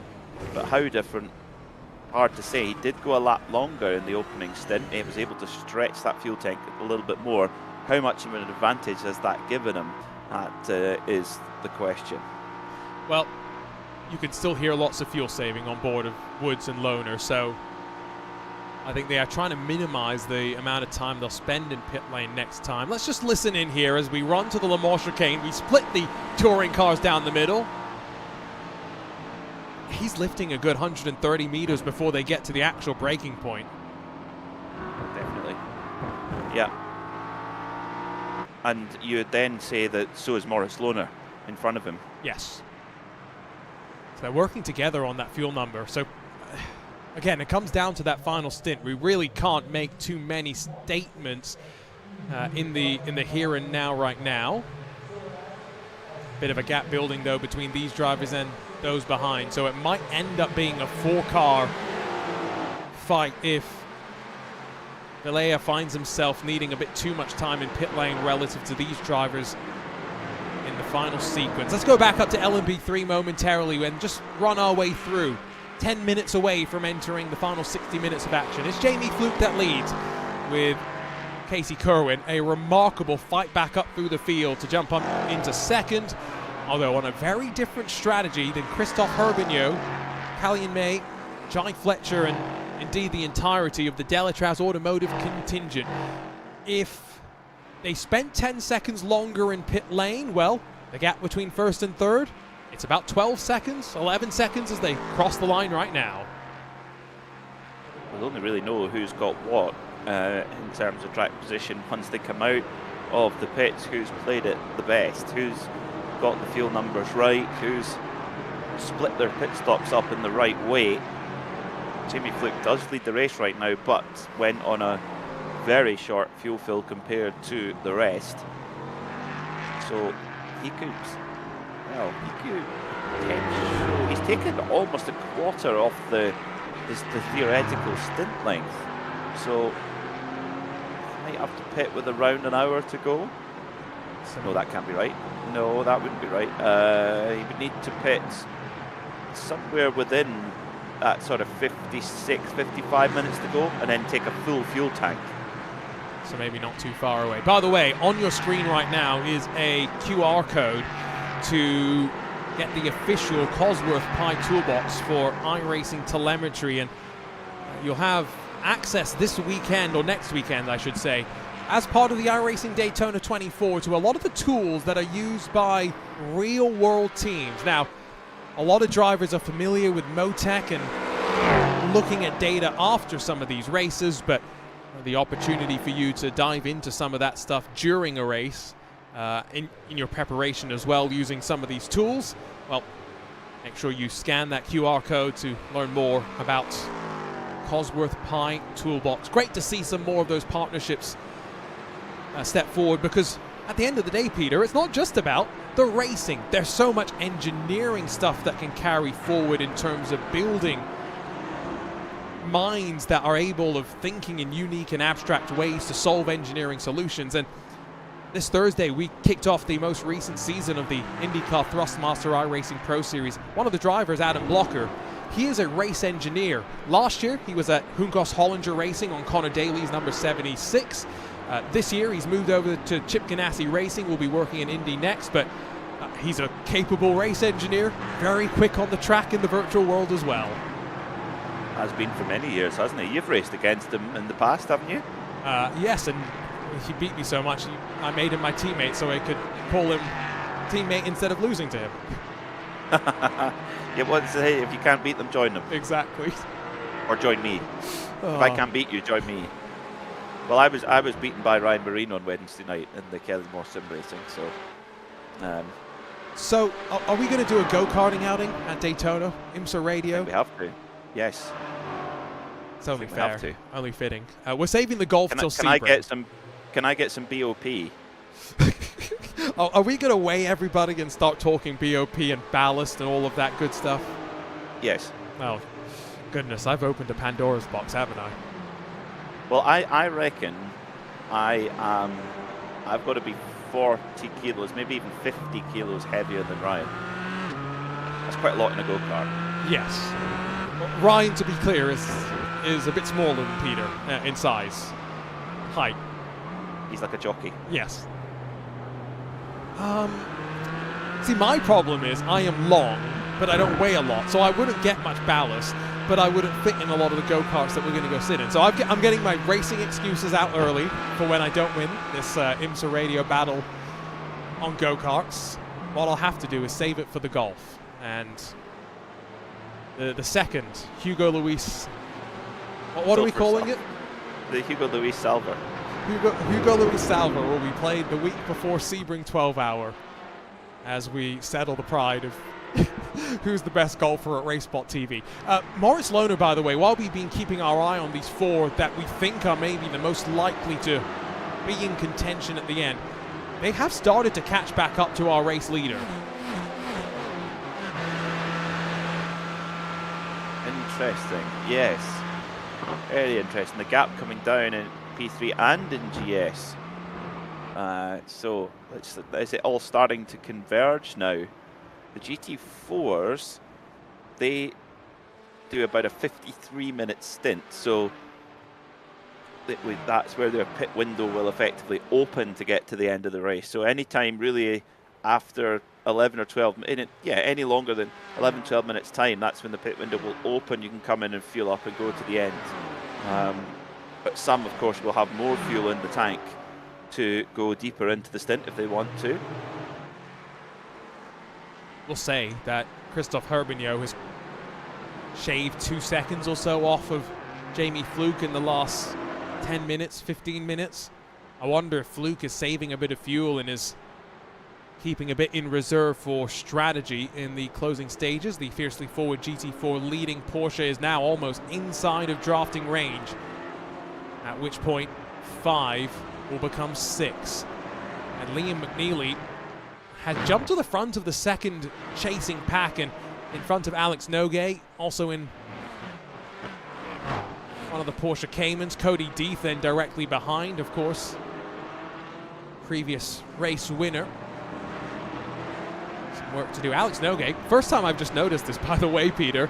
Oh, as that's not on, Liam McNeely almost runs a TCR car. Jack Sedgwick out of the way. Sedgwick's not one to take that standing down, and Noguet sweeps through. Just noticed that Alex Noguet, brand new team, he's joined up with the great guys over at Grid and Go.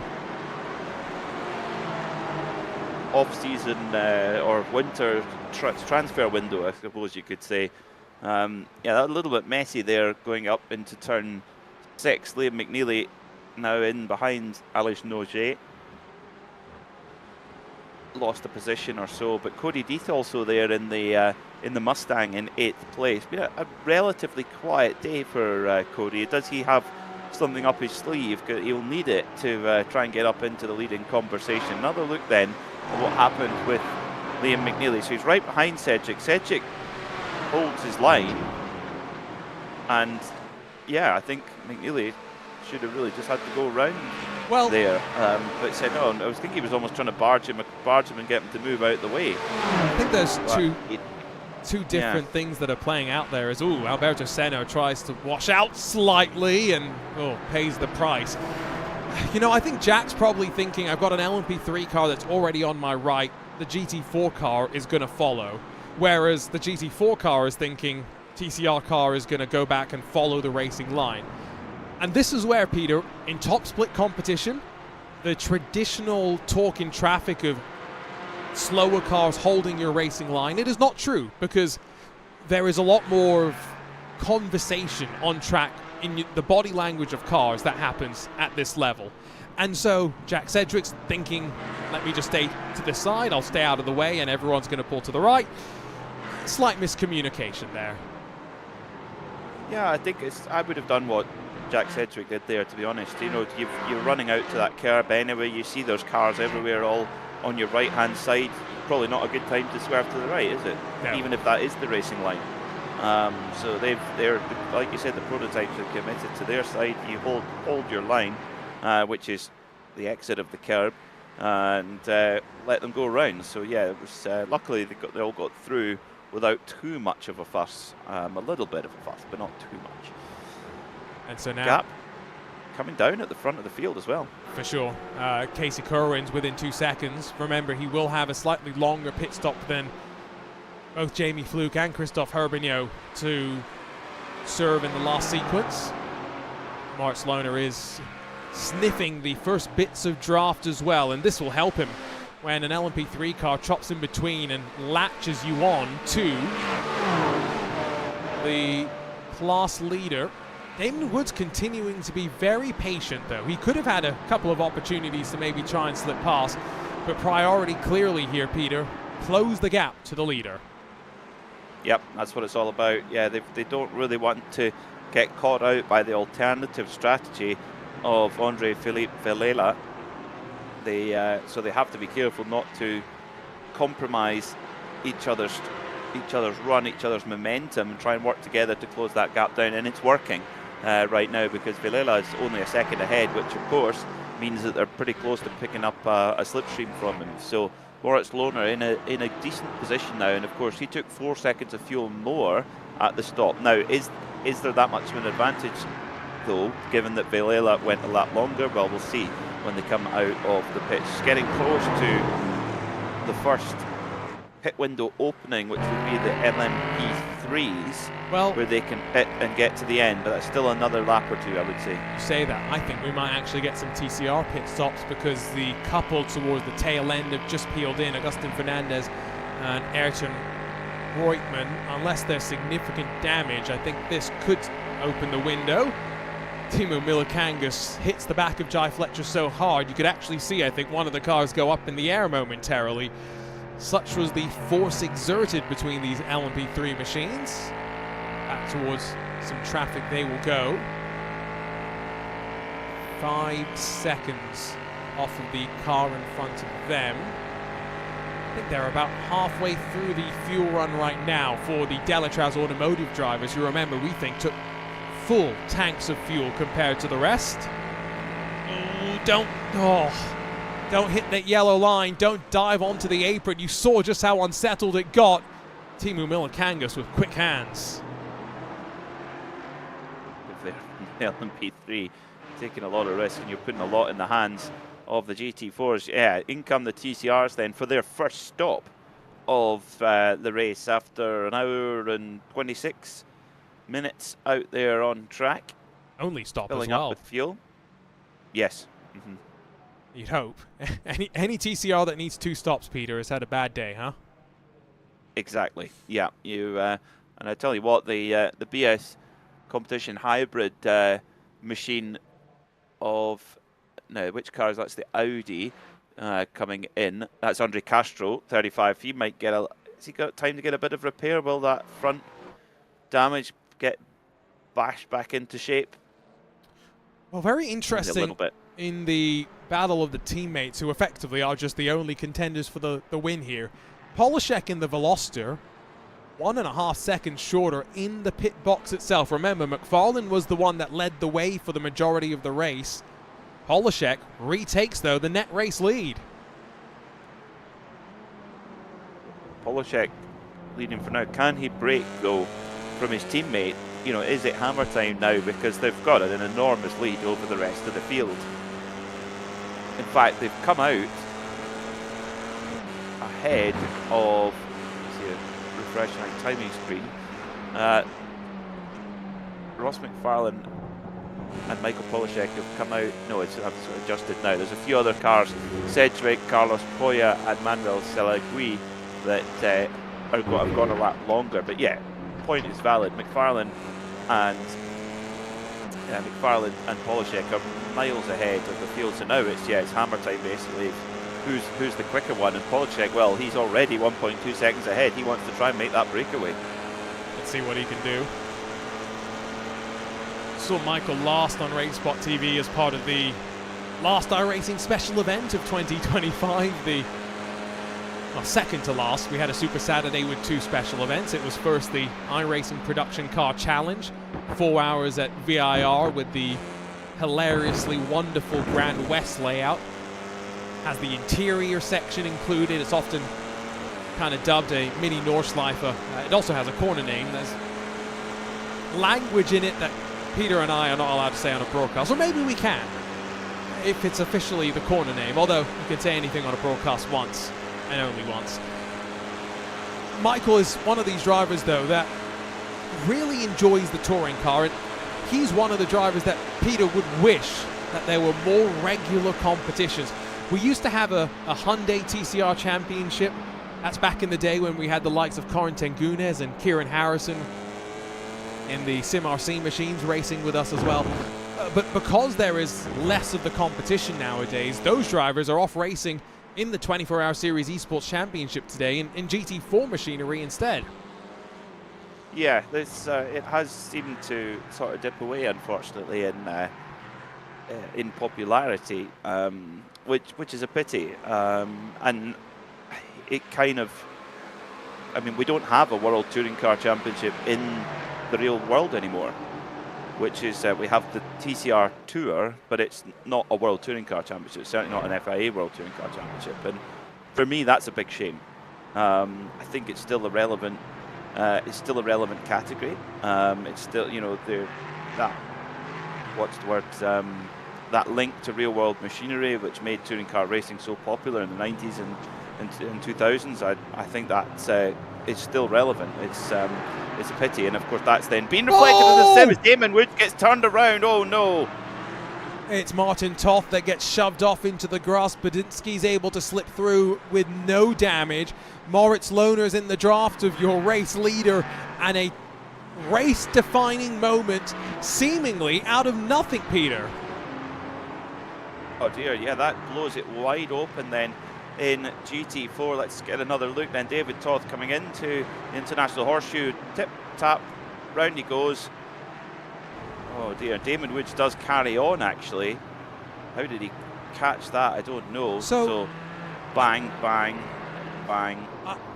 I guess what I'm a bit confused by is, so Damon's just left a bit of room because there was an LMP3 car when he turned into the corner. That's compromised them slightly on exit, and unfortunately Martin doesn't quite recognize that and doesn't check up in time to avoid making the situation worse. Change for the lead, by the way, because guess what? Now that Andre Vieira doesn't have to punch the hole in the air. He's let Moritz Lohner jump on through. So that's interesting then, that Lohner is not playing the fuel game per se, but Andre Philippe Villela is, because remember, he was one of 3 drivers that was able to go a lap longer on the first stint, and so now his strategy is clearly do it on the fuel number and maybe a bit of bum drafting as well. So he's hoping that that advantage he has will help. I mean, the only thing is though is that Lohner did take 4 seconds of fuel more on at the last pit stop. How much more did he need? That we don't know. But we're now opening into that pit window for GT4. You could pit now in GT4 and make it all the way to the end. Do you want to do that? I wouldn't say so if you've still got fuel in the tank. Yeah, shame that that could have been a really interesting fight. I think it is, still can be, but Elliot Badinsky and Damon Woods are now having to burn a bit more fuel to get back into this fight. So that's where they're going to be slightly compromised. Moritz Lohner has been, well, clinical in many ways. And well, we talked about, you know, Porsche seeing the value in sim racing and increasingly making it part of their program. Moritz Lohner is one of those weird cases where he transitioned from sim to real. He did a full season in a GT4 car in DTM Trophy. And I distinctly remember, Peter, talking with him about his first time at Monza, where he exits the turn 1 chicane on the outside of somebody else, and they slowly escort him into the gravel that's waiting for you on the outside.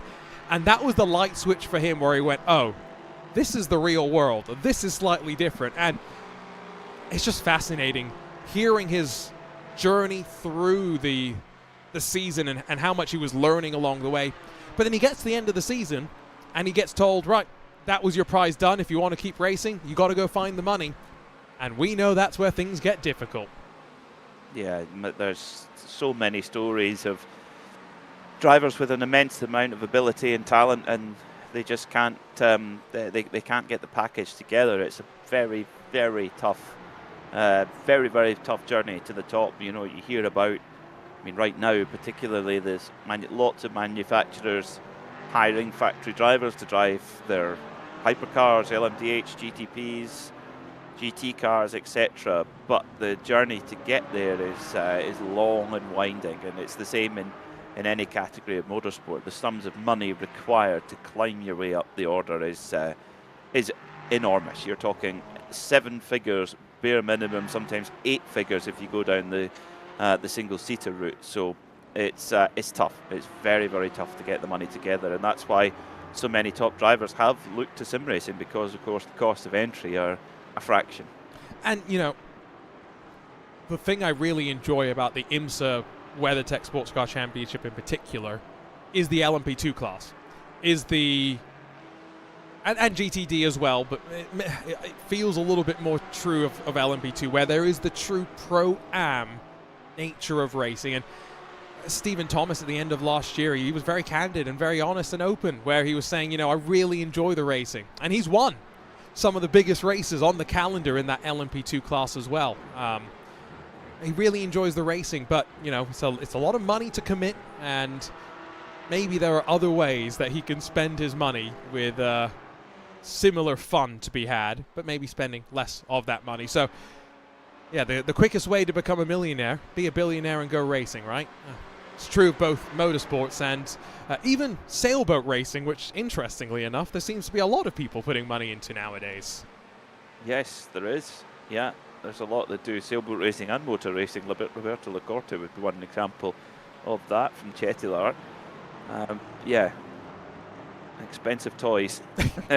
That's for sure. But that LMP2 category is given a platform for many drivers who their single-seater career has stalled due to finance, but because they've still got their FIA silver ranking and haven't been put up to a gold yet, they're incredibly valuable to LMP2 teams that need silver drivers in their mix, and they are actually either don't have to bring money or are even paid to come and drive at races like Daytona and Sebring, etc. And it's the very generous amateur driver who's part of the program that makes that possible. I mean, best example of that, at least this year, that springs immediately to my mind is a Parker Thompson, right, who is going to be racing in the World Endurance Championship with one of the drivers that for a long time he's been coaching, and it's it's a relationship that goes back and forth. When you spend this much time with someone and you're coaching them in often high stakes and high pressure environments, it's a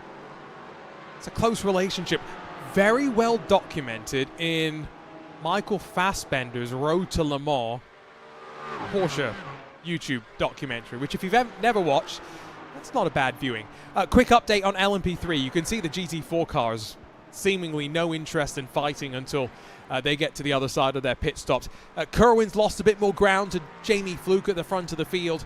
Christophe Herbigno as well, now back to 13 seconds. Fluke in a very strong spot, I would say, right now. Yes, he is. Being 12 seconds up the road from Herbigno, which is interesting, but he did take on 10 seconds less fuel than Herbigno. Now, how much of a difference does that make once they've filled up? It can't be long at all before Fluke actually needs to come into the pits, because the opening stint was 56 seconds. He was one of the drivers that his stint actually went on 58 minutes, because he was one of 3 drivers that did make that stint last a lap longer, but he is surely got to be coming in soon, you would imagine. Yes. You would think so. With him, he pitted with an hour and 26 minutes to go, so that means he's been out there for 40 minutes. Well, and he took on a lot less, so I think he's going to be due any minute now to pit. Yeah, looking at the fuel in terms of laps, 23 laps into the stint, which means that when the opening stint worked out at 34 laps, you're getting to that point, right, if you've taken a quarter less fuel. Oh, close with Morgan Burkhardt there, but just works out. Remember, the GT cars do need to wash out as they put their power down. They're limited in aero grip, these GT4s, especially in comparison to the GT3s. Touring cars on the bottom of your screen close back up there, so Polasek and McFarlane, it will be a tussle to the end, you best believe. It's not just LMP3 that will owe us pit stops soon. I think the GS cars are not far away from pit stops either, Peter, because 23 laps on the stint right now for Moritz Lohner. Make that 24 because he's literally just crossed the timing line. They did a 29-lap opening stint. So they have at most maybe 5 laps to go. And was that cars peeling off to pit lane? I think I saw a couple. Might have been on staring at the timing screen. No, I was maybe wrong and missed that one. Okay, so we carry on then for another lap. But yeah, Jamie Fluke surely has got to be running low on fuel now, and he's going to have to take that run to the end. Of course, won't need a full fuel fill. In fact, he'll probably need a fairly similar amount actually, because he's been on out there for 42 minutes. So yeah, I think he'll be pretty much need to be in the pits at the actual pump for 30 odd seconds or so. Question is, does Christophe Herbigno in third, does he reclaim that 10 seconds back in the pits when he comes into pit? Oh, it's all very exciting. Guillaume Rugna has just dived in from 13th. Pit window is well and truly open. On board with Kerwin, flashes past one bit of traffic. Limited fuel saving going on now, that is for sure. So they are at the end of their window. Christophe Herbigno 11.3 seconds off the lead as it stands right now. That gap has gone back and forth with Fluke and Herbigno trading times here and there. Andrew Langham says this lap, is that what we expect from Fluke, to peel off to driver's left below the yellow line? Indeed. Never doubt Andrew Langham, followed in by Casey Kerwin. So at the last pit stop, Kerwin, he was about 2 seconds more he took 2 seconds more fuel than Fluke did. So you would think then that he'll get that advantage back right now. This. In theory. In comes Herbigno. Wow. Yes. But he'll have way less to put in. Yeah, I would have assumed, though, you would have gone longer and run the tank dry, but if they're not doing tyres, although Casey Kerwin is, what's going to be the call here then for Herbigno? Is this a bit of the LMP3 insider knowledge where those less familiar with the car have felt the pressure to change the tyres? I think Jamie Fluke went up on the jacks as well. I don't see Delatraus Automotive doing that at all. Nope, so they're going to do 2 hours and 24 minutes on the same set of tyres. There goes Fluke. He's done the two Delatraus cars. There goes Kerwin. And now Delatraus get going. And remember, pit limiter on all the way to the end of the left-hander. Those green cones mark when. Can punch that throttle off and away we go. So Fluke has got a 3.5 second gap to Casey Kerwin, and in turn a 4 second gap to Christophe Herbigno. Jai Fletcher is still out there on track though. He's doing what I would have expected the rest of those Delatraus Automotive drivers to be doing. Luke has been very good on fuel because he's taken less than a second, sorry, just over a second less fuel than Kerwin did. So over the pit stops, he's saved 4 seconds at the pit stops, basically all on fuel usage. And that's the difference between him and Kerwin at the moment, more or less exactly. So, as we mentioned at the top of the show, it's about fuel usage here in these types of races. Lap time, of course, is important too, but you can really win or lose the race by fuel mileage. So Andre Viela's in pit lane, but Marks Lohner is not, and so now he's got some clean air behind him. Jai Fletcher continues out on track as well. Remember, our TCR leaders are close, but we're not expecting that fight to intensify for at least another 20 minutes or so. There's a long way left to run in this race. It would be early doors to start fighting when those behind could still be brought into the thick of things. Adam State next down to pit lane. Nathan Moore behind Jamie Fluke. He's going to extend as long as possible. So Herbigno was stationary for 25.4 seconds, Peter. Jamie Fluke for 32.3. Yep. So that then means that, yeah, again, Herbigno has spent 3 seconds longer at the fuel pump than Fluke has. So this, the reason why Jamie Fluke is going to be, well, we think he's the net leader of this race right now, is purely to do with fuel mileage. Lap times have been so close. I mean, I think Fluke 141.6 is his best. Herbigno 141.9. Okay, the 3/10 on absolute ultimate one-lap pace. Peter. Christophe Herbigno is off the road and a meatball flag. It's down at the Western Horseshoe. And we'll take a look at that. A couple of defining moments in this race. First, Casey Kerwin in pit lane. An eNASCAR driver, I'll be honest, sorry Casey, should not be sliding through their pit boxes, but Casey makes that cardinal sin and has to back himself up. Let's grab a look though at what has happened to Christophe Herbigno. Already off the track here.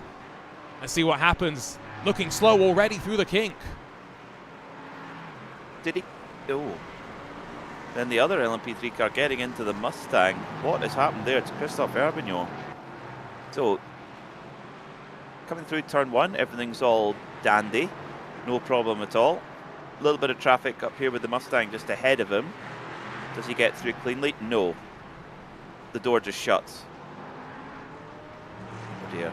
Oh, well, we've isolated it finally, what the root cause was. Oh, and again. Yeah, there's a bit of afters there as well, on board. It's always a closing gap because the GT car is going to wash out wide. And I think you've got to, for the GT car, oh dear, the GT car there has enough by that point to straighten the wheel up, and there's enough room for the prototype to go through there, personally. I think that door closed very quickly. I don't think the GT4 car saw him. Yeah, well, I think it's also one of those moves that sometimes works better in the GTP, where there's a bit more speed differential between the classes, like you've mentioned on a couple of occasions, Peter. Unfortunate. Okay, so let's now isolate down what that means. So the next car that's pitted from Delatraz is Callian May, 7th on the road. And again, similar situation where he's spent about 3 seconds longer in the pit box. But he is a full 13 seconds off of Jamie Fluke right now. So a long ways for him to try and close. Meanwhile, here come our GT4 takers down to pit lane. Hey, what, retirement's going pretty well for Jamie Fluke, isn't it? Helps when he doesn't take events too seriously sometimes. When he comes in on limited practice, it goes not badly for him. It would appear so. So Moritz Lohner sits and waits. And so for Andre Viela, it was 39.2 seconds stationary. You can ride on board with him exiting out of that Le Mans chicane on the bottom of your screen. Remember, he will also crucially have tires that have warmed up.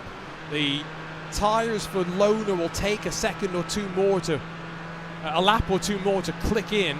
38.6 seconds. It's going to be close on the merge.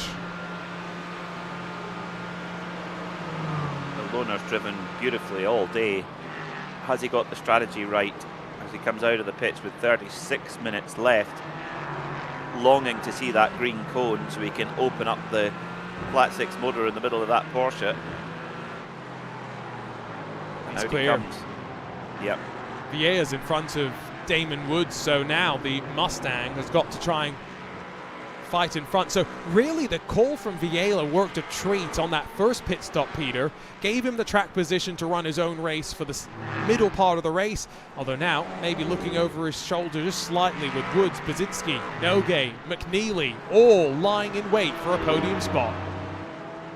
Well, what it has done for Andre Philippe Vilela is to get him up into the podium conversation. You didn't qualify in that position, qualified in 7th, and I think he's played the strategy well.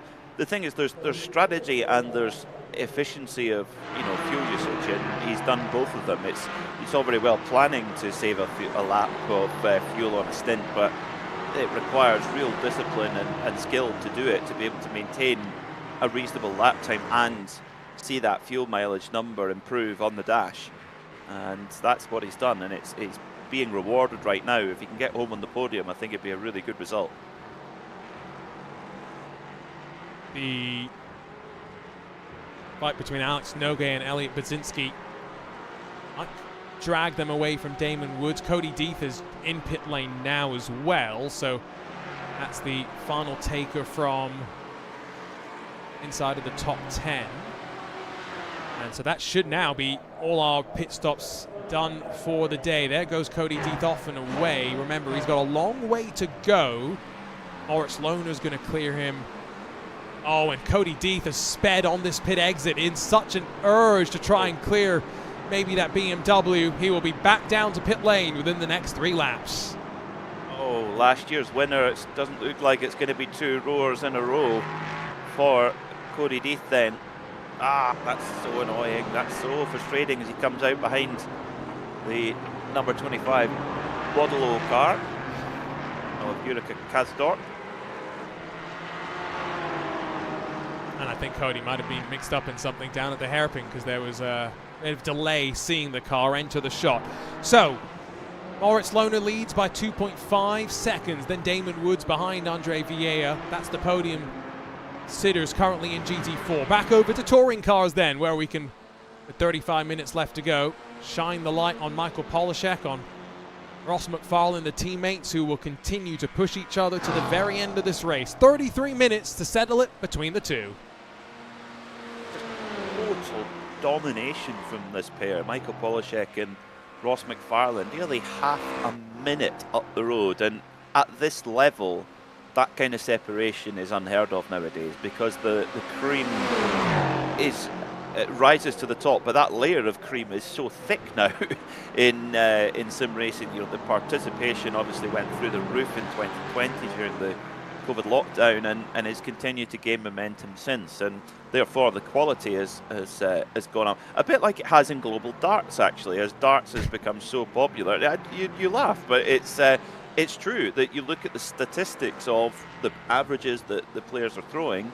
It's the same in sim racing. You've got now a deeper bed of top drivers. So to see drivers like Polishek and McFarlane cleaning away at nearly half a minute ahead of their nearest competitors, that's mighty impressive. And looking at someone in our YouTube chat kindly put up what the strength of fields is. Yeah, the average I rating is 7,380 in TCR. So it is not a weak field whatsoever.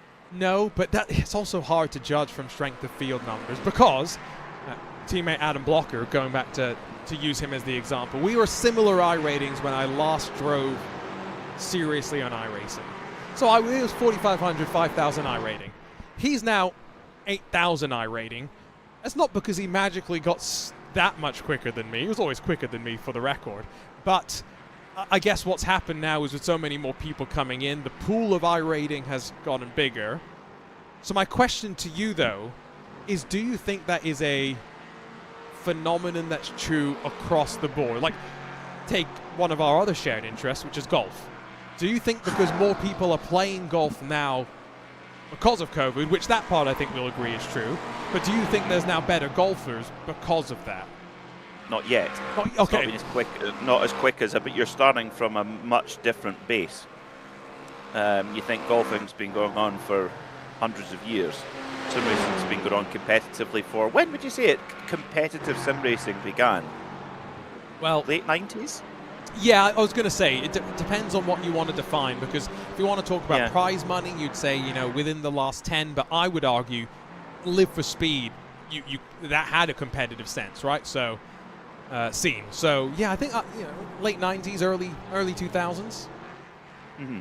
Yeah, so it's a relatively new phenomenon. But so what you're saying is basically that, so like your handicap is your I ratings as sandbagged as your golf handicap, Margino. Is that basically what you're saying? Oh, well, the benefit for you is I think at last check my handicap might be down to just under a 9. So. Oh, excellent! Oh, yeah, brilliant! No, you'll be giving me shots. Yeah, I know. We're not on a good track right now.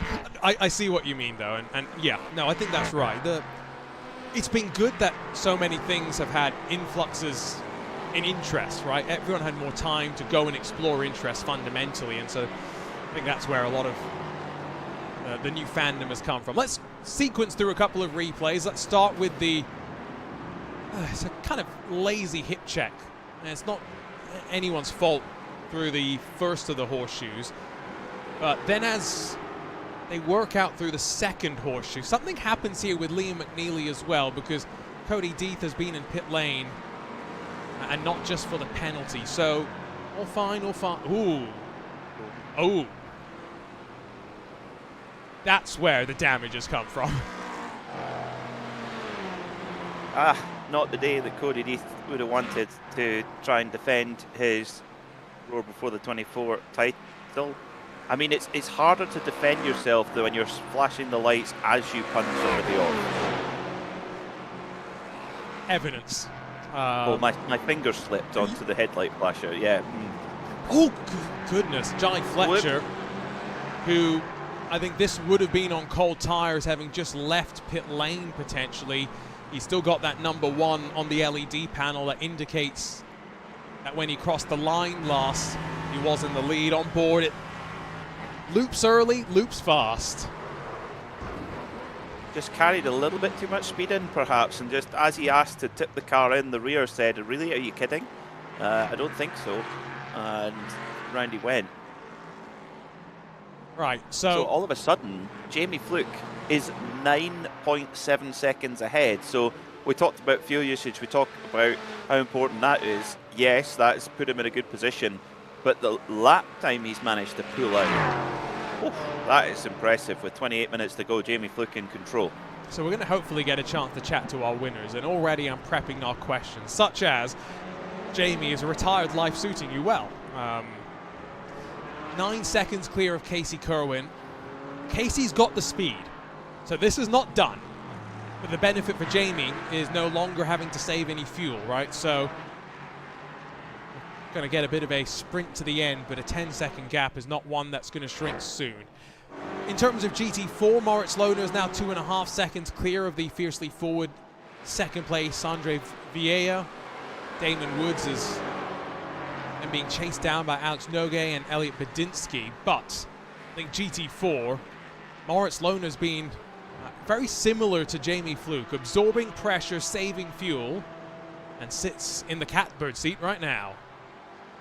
Yeah, Moritz Lohner's done it. He's done an awesome job today in that Porsche, because he's had to lead the race, or at least lead his pack at each stage of the race, when others have been able to sit in the slipstream, and he's been able to manage his fuel number, knowing exactly what number he needs to hit on the right lap, etc. He's controlling it well at the moment. Last time by, yeah, just a tenth of a second slower than Andre Philippe Villela. So controlling that gap nicely. 2.6 seconds is the gap right now between them. So yeah, in control for Moritz Lohner, but he's got to hit his marks. Cannot afford one mistake. Cannot afford to get messed up in traffic, because if Andre Philippe Villela can get within a second of him, then all of a sudden the slipstream starts to play in, and we've got a typical Daytona shootout.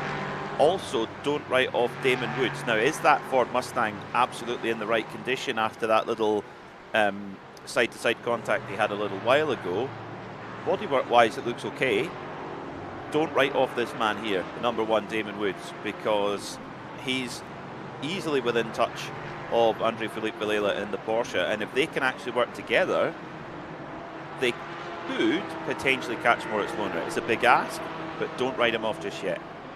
I'm going to give a shout out to, I believe it's Gaio Valero, that has been updating Liquipedia, which is, you know, Wikipedia but for esports, with effectively all the results of the Roar in the last handful of years. And so it's been in the last couple of minutes, I've just been flicking through and looking at some of the different winners and whatnot. Jamie Fluke did do this event last year in the GT4 class. He finished 6th. Maybe he found his experience in traffic so interesting that he decided he'd prefer being the aggressor rather than the one sitting in the middle, which is always kind of the more difficult class to manage traffic in, because you're both looking over your shoulder and looking in the windshield to determine what you need to do. When you're the slowest class, when you're the fastest class, it's a little bit more certainty about what's going on. And, well, all three classes together. What happens here to Roberto Freezer in that Porsche Cayman? Oh, I just asked for the power, and round he went. It's a really tricky part of the circuit, because you've got quite a lot of steering lock in, and you're trying to get back to power, but it's so tempting to get back to power a little bit too early, and that's what happened there. And as you transition up onto the banking, which is very, very steep indeed, it can unsettle the car as well, and that's unfortunately what seemed to happen there. Gaio Valero, thank you for updating those. I had a good look early on this morning. Must be quite satisfying putting yourself in as the winner of last year's TC. Go, oh yeah, I did win that, didn't I? Oh yes, type that in. Yes, no, I was. I forgot about that as well. Yes, he did win last year, and so maybe that's part of why he made some of these updates. You know, you look through the history of this event as well. We've always had three classes in the last couple of years. Initially, though, we didn't have a prototype. We had GT4 being the fastest, and we had a slower class, whether it was MX-5, whether it was GR86. One of those classes where the speed differential was maybe a little bit interesting at certain times. I think this is a nice mix between representing the IMSA VP Sports Car Challenge as well as, of course, the IMSA Michelin Pilot Challenge. I know there are some people, though, some fans out there that enjoy some of the lower powered machinery, Peter, because as you and I know, lower power doesn't mean worse racing. In fact, sometimes it's the opposite. Lower power equals better racing. And so there are some special events through the year that iRacers can enjoy, most notably that iRacing Production Car Challenge. Yeah, it's really cool. Really, really cool. I mean, I love watching the Mazda MX-5 Cup at Daytona, and quite often I think it's the second race is usually held as the sun's just starting to go down. It's just getting dark and under the lights. It's held before night practice for the IMSA WeatherTech Championship, and all the IMSA WeatherTech teams are in having their dinner before night practice, and everybody, the whole catering tent, massive big catering tent with all the teams eating in it, everybody is huddled around the TV screens watching it. And you have some of the biggest names in global motorsport absolutely engrossed by the Mazda MX-5 race, so it is a must-watch at all places, but particularly Daytona. Well, Jamie Fluke, excuse me, sir, you don't need to give me a heart attack, thank you very much. Through the traffic, got a bit close. The only thing, and maybe you'll disagree with me on this, Peter, the only thing I am not such a fan of when it comes to watching MX-5 is, well, there's two things. One, my heart attack. My heart rate goes up to the point where it feels like I'm about to have a heart attack sometimes. Second one, of all the series in the IMSA calendar, so it's not just on any particular weekend, but I feel as though the noise of the MX-5s when they're up and running might be my least enjoyable noise of all the series. It's kind of like a load of hornets all together, isn't it? Mm-hmm. Yes. They seem to have one tone, yes. But you can let that away for the racing that's on show. That's the main thing. Oh, a little bit of a check up there for Fluke. That was what we noticed a little bit earlier on. And when you're in that lead, you've got to be careful not to get involved in too much. You had to really get on the brakes there, to avoid any further problem. But it's still 8.5 seconds in the lead. Don't panic. No, he's still got plenty of gap. The story that I've heard as well is the reason why the MX-5 sound like that is because of it. Places like Daytona, but across of the entire calendar, they bump draft a lot. And so originally the exhaust was pointed directly at the rear. But then what would happen is when they would bump draft, you would start melting the front bumper, and that obviously has significant aero effects.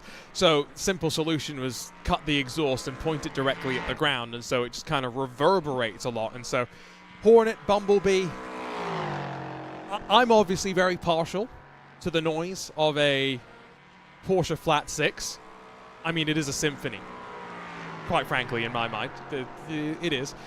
I mean, the Mustang V8 growl, that's got its own distinctive burble that you, especially when you feel the sensation, it's really nice. Lamborghini Super Trofeo is an interesting sound. It's very screechy, but like in an interesting way. And I think that's all the single make. Ferrari Challenge, not many people hear those, but those also sound pretty good. I'm just saying, of all the single make series, don't enjoy the Mazdas as much. Someone in chat disagreed with me, so I feel like I've got to justify myself slightly. I feel like you were starting to dig yourself a hole there, then got yourself back out again, and then dug back in again, and then back out again. They're all great.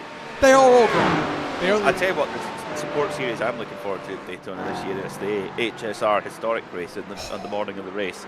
That's going to be cool. 962s, 935s. It's the only thing I'm looking forward to more than hearing the V12 Valkyrie once again. Oh, and it didn't go to Daytona last year, of course. So, yes. Yeah, first time we're going to see the Valkyrie. I think they've got a shot of winning it this year at Daytona, because if they have a similar straight line performance that they had at Petit Le Mans, they've got a car to win. Agree. And boy, the speed at Petit, really impressive, really impressive. And as well, I mean, RIP to the Lamborghini SC63 that at Watkins, at Indy, at Petit was showing that car could have fought a bit more if the resources were on offer. Damon Woods has slipped in front of Andre Vieira, so you are right, by the way, that Damon Woods was not one to be discounted. 20 minutes to go, a 3.2 seconds gap. Peter, that's asking for a lot.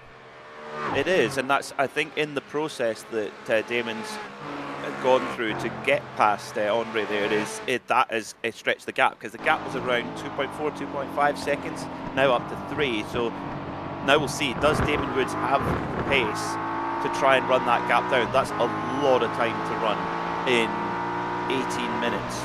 What are we talking there? We're talking 11 laps? Well, I mean, this is where it's always fun in multi-class racing, because your GT4 and TCR leaders are dependent on where Jamie Fluke is. They aren't truly in control of how many laps they are going to run. Fluke is just unwound out of the first of the horseshoes. Maybe another 11, 12 laps to go, somewhere in that range, but we'll have more certainty the closer we get. Tell you what, as we're getting closer to the end, still waiting for the fireworks to go off between Michael Polishek and Ross McFarlane. Can one of the teammates get into the Discord and remind them that there's some fans that want to battle in the closing stages? Well, I think we're going to get it, because Polishek has threatened to pull away a few times. He's got the gap up to about 1.5 seconds, and then now McFarlane's right on his boot lid in the Honda. So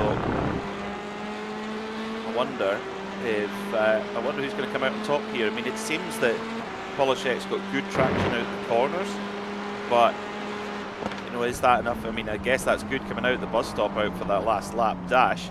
Is McFarlane just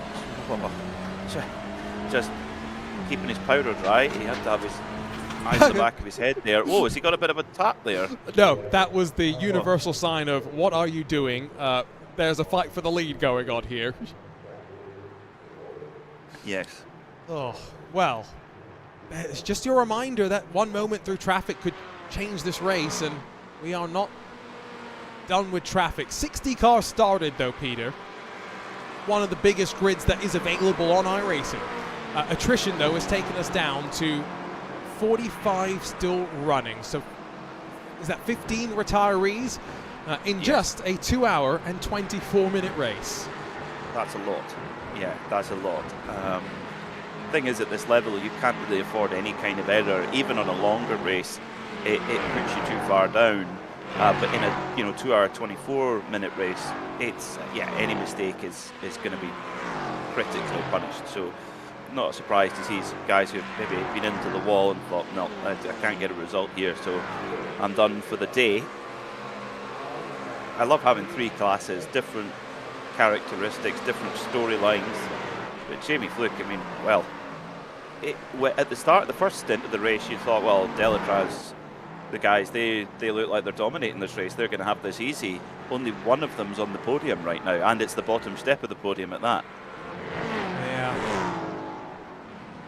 Sometimes you come in with all that preparation, you feel so confident,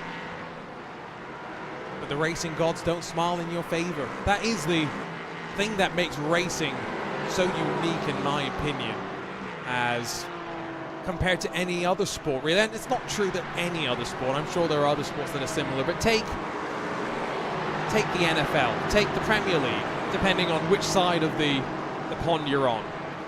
On any given weekend, let's say there's 20 teams in the league, 10 of those teams can win.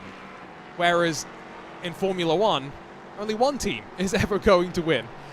At least multi-class racing, we have the opportunity to celebrate a couple of additional winners as well, but these are competitions in which inherently winning is a much less frequent act than in some of the other sports that we enjoy watching so much. And so being able to celebrate some of those other accomplishments are A, important, but B, it also makes you realize that sometimes you come into an event and you can only control so many of the variables. One variable, though, Peter, that we haven't had today that some drivers will be glad for, some drivers would have hoped for a little bit more interruption from, the iRacing weather system. Yeah, of course, the rain is a possibility for each race in iRacing now. And yeah, that throws every kind of strategical calculation straight out the window, rip it up and start again. And be ready to rip it up again several times. Not today, it's dry today. In fact, from my memory, at the Rolex 24, the last several years, we've not had rain during the race. We've had incredibly cold temperatures at points, but I don't think we've had rain. We've had rain in practice, but not in the race. Maybe we will this year. Peter, if it starts raining, I'm going to talk to the responsible adult because you've just That's not good for you. You've talked Not it good into for you. existence, and you and I are switching positions. No, Yeah, please no freezing rain. Was it 2019? Was the big wet? Yeah, was that the big wet year? rain. Yeah. Oh, that looked horrible for the drivers, for everybody. That just looked like a... I mean, it kind of looked like Singapore monsoon rain, to be completely honest. It did. It did. Have you got the little... Did you buy the pit bike? Oh, no. The reason why is because I looked at buying a bigger electric bike. Set some context, Peter and I was discussing buying some form of transportation for inside paddocks. Whoa, oh, no. Goodness. Oh, Andre Vieira's going to be furious, and rightly so. Timo Milikangas has, turned into him is the only description, really. And that fiercely forward Porsche stricken on pit entry. Oh, dear. Oh, dear. Oh, dear. Oh, dear. That was a textbook example of what not to do in multi-class racing. So, sorry, what's going on there? Explain that one to me. You're right, Andre Villela will be furious when he watches that replay back. He's driving along, minding his own business. I'm on the bottom line, as we're told to. Faster car around the outside. Was he going to go into the pits or something? I mean, if he did, then the acceptable thing to have done would have been to duck below the yellow line earlier. Yeah, that's... Well, when he's running 15th in class and 9 laps into a stint, so yes, there wouldn't be any real reason to go into the pits. That was not what you would expect at this level at all. Yeah, there's no blame that can be placed on the poor GT4 machine. Oh... And that, unfortunately, it sums up the heartbreak that sometimes is real motorsports as well. Oh, that's the hard part of being on pit lane sometimes and seeing the emotions when, people give it their all like they do in the sim world as well. And a championship, a race win, whatever it is ripped away through no fault of their own. Peter, in your experience, sometimes, you'll talk to someone at the end of a rally stage where they've had a mechanical issue. I can only imagine what that was like.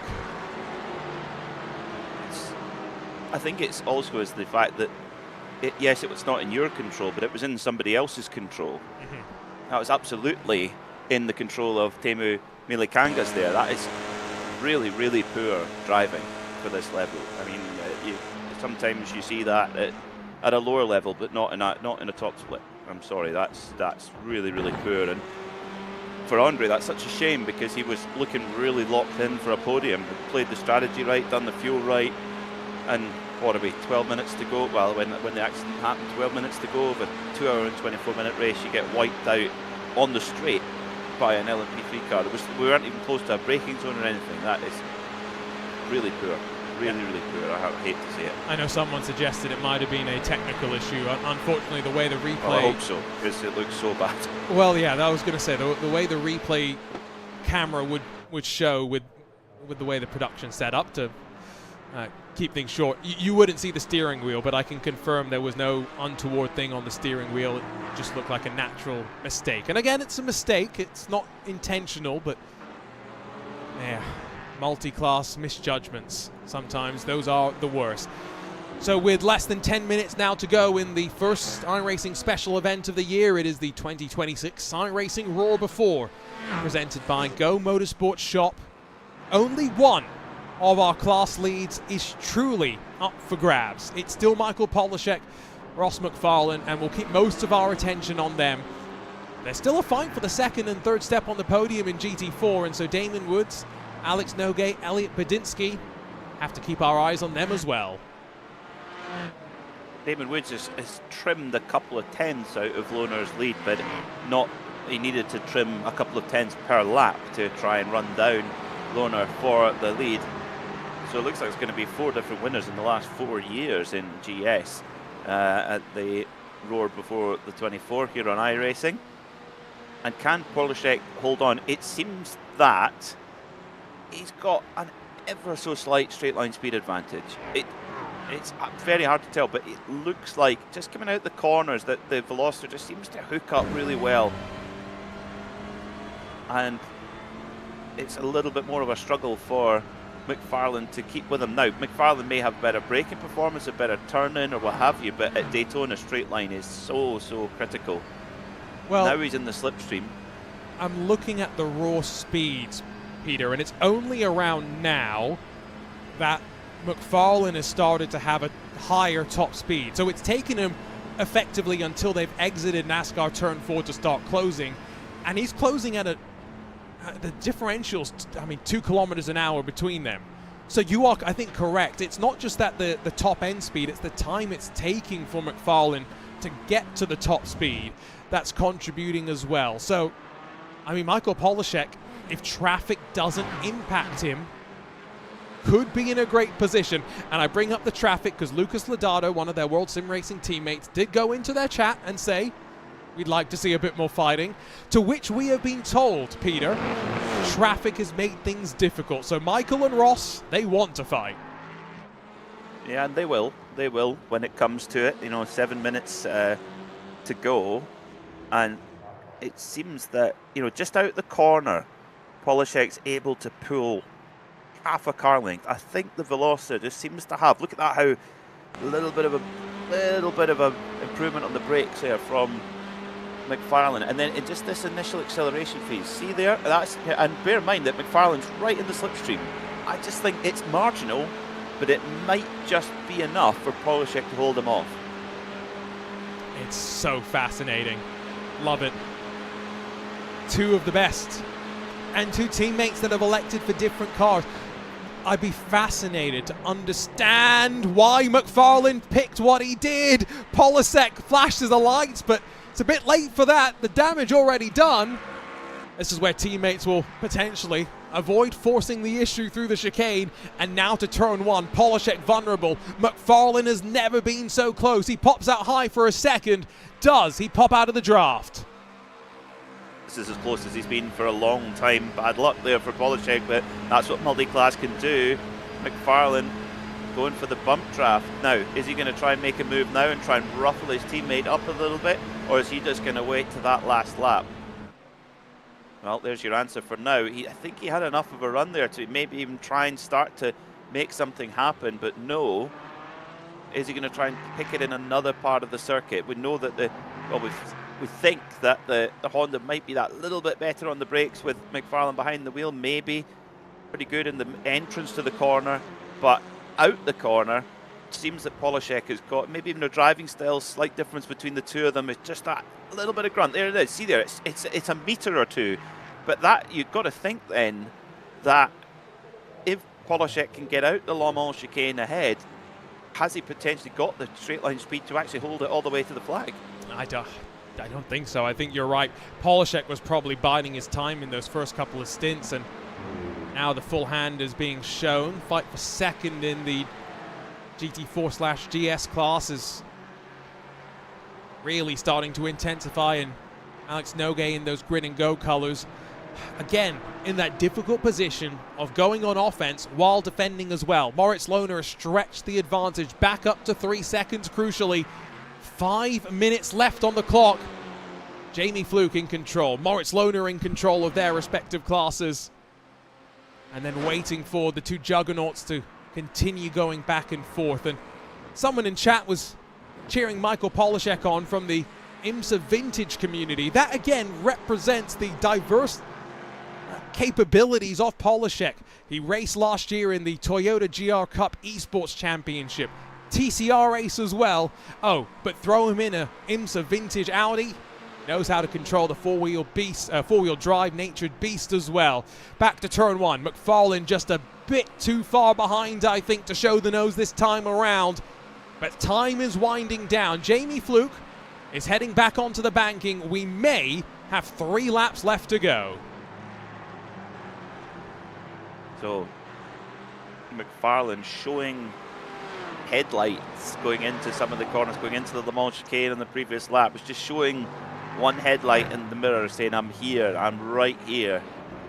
They've been right together the entire race. You feel like they could drive around like this forever, but McFarlane's got to think, how can I beat him? Trying to calculate, how do I make this happen? Do I have to go for a rough move? Do I have to stuff it up the inside at one of the horseshoes and then hope that I can hang on? Or do I have to draft? And the thing is, I just don't know, has he got enough straight line speed over the Veloster to actually get enough of a draft? Even if he's right on the back of Polishek coming out the Le Mans chicane, does he have enough straight line speed to get past that Hyundai? That's the question.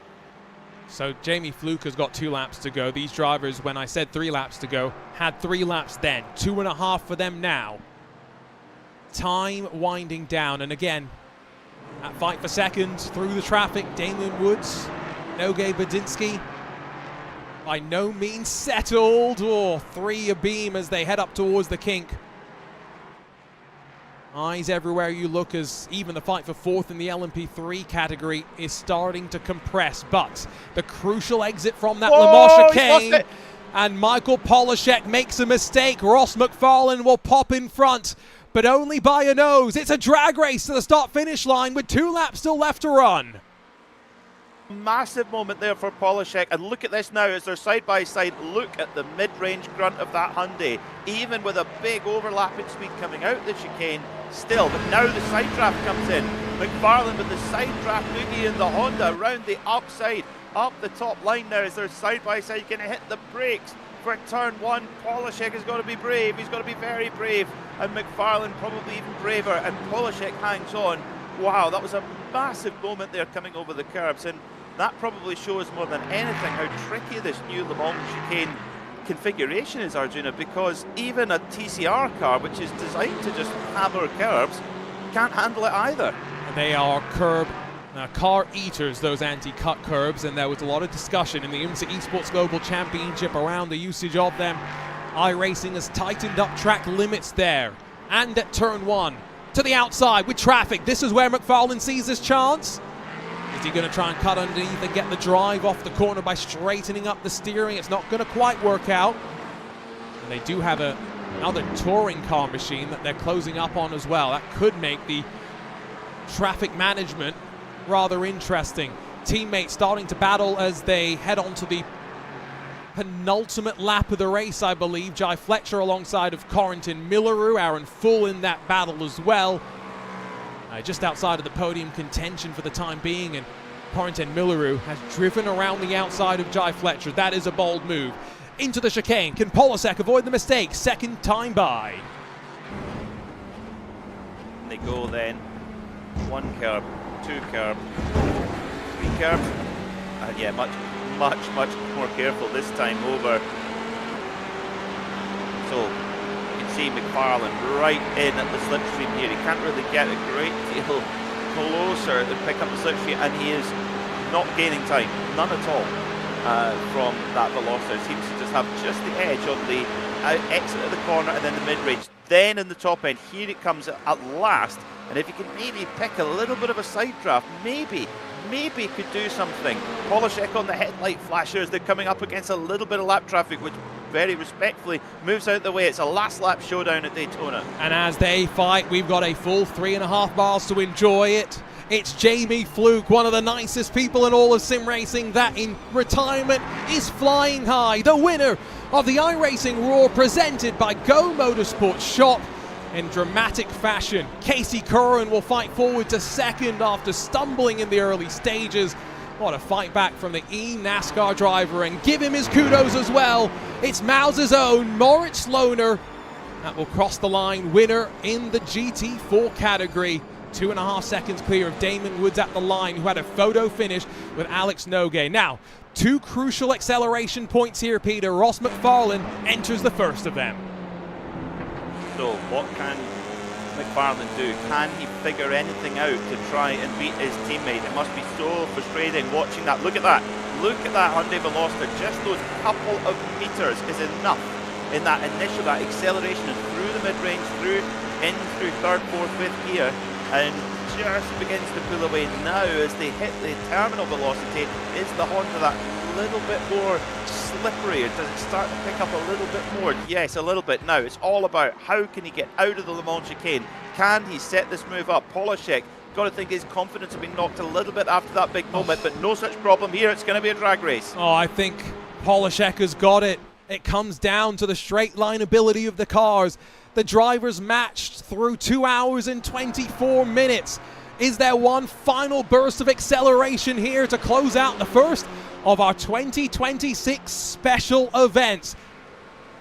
Taking the shortcut goes Polishek down below the yellow line. Here comes McFarlane with the steam. He knows he's in front, and it is a photo finish. 21 thousandths of a second. Ross McFarlane gets it done. Wow, just at that top end speed and that side drafting, McFarlane setting it up perfectly, even with that extra grunt coming out in the mid-range there for Polishek. McFarlane, canny as ever, timed it perfectly. What a run for the win in TCR. Here are our LMP3 and GS winners celebrating amongst each other. I've got to say, Peter, this event is... every year I come back and I feel refreshed to be at Daytona. We always have a blast, we always put on a show, and it's a sign that the year is kicking off in earnest, not just in the real world where racing in the Middle East is picking up, but here in the sim as well.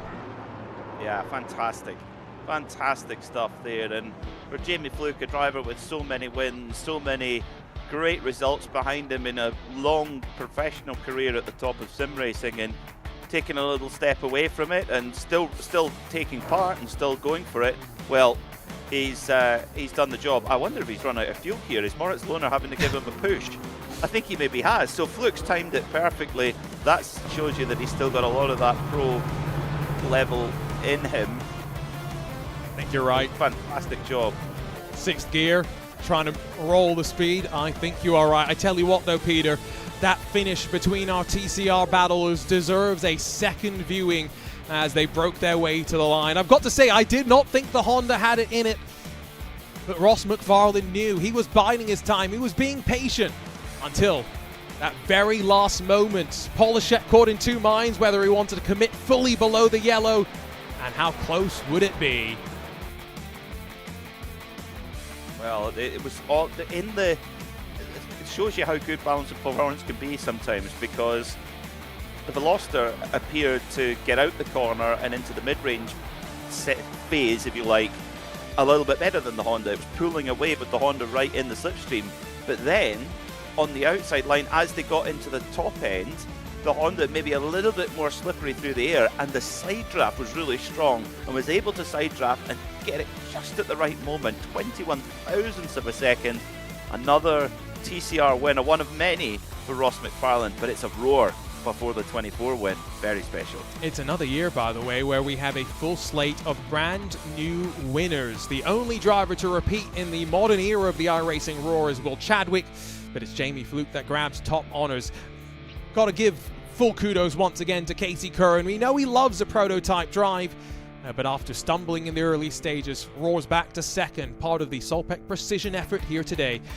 Callie and May, the best of the Delatraz Automotive representatives, they'll be slightly frustrated, although Corrington Milleru and Jai Fletcher end up just in front of Aaron Full, the second best of the Solpec drivers. Pascal Stix, the veteran for core sim racing, 9 spots gained to grab 7th on the road. Nathan Moore just behind, while Alec Bergstrom and Louis Valentine round out the top 10.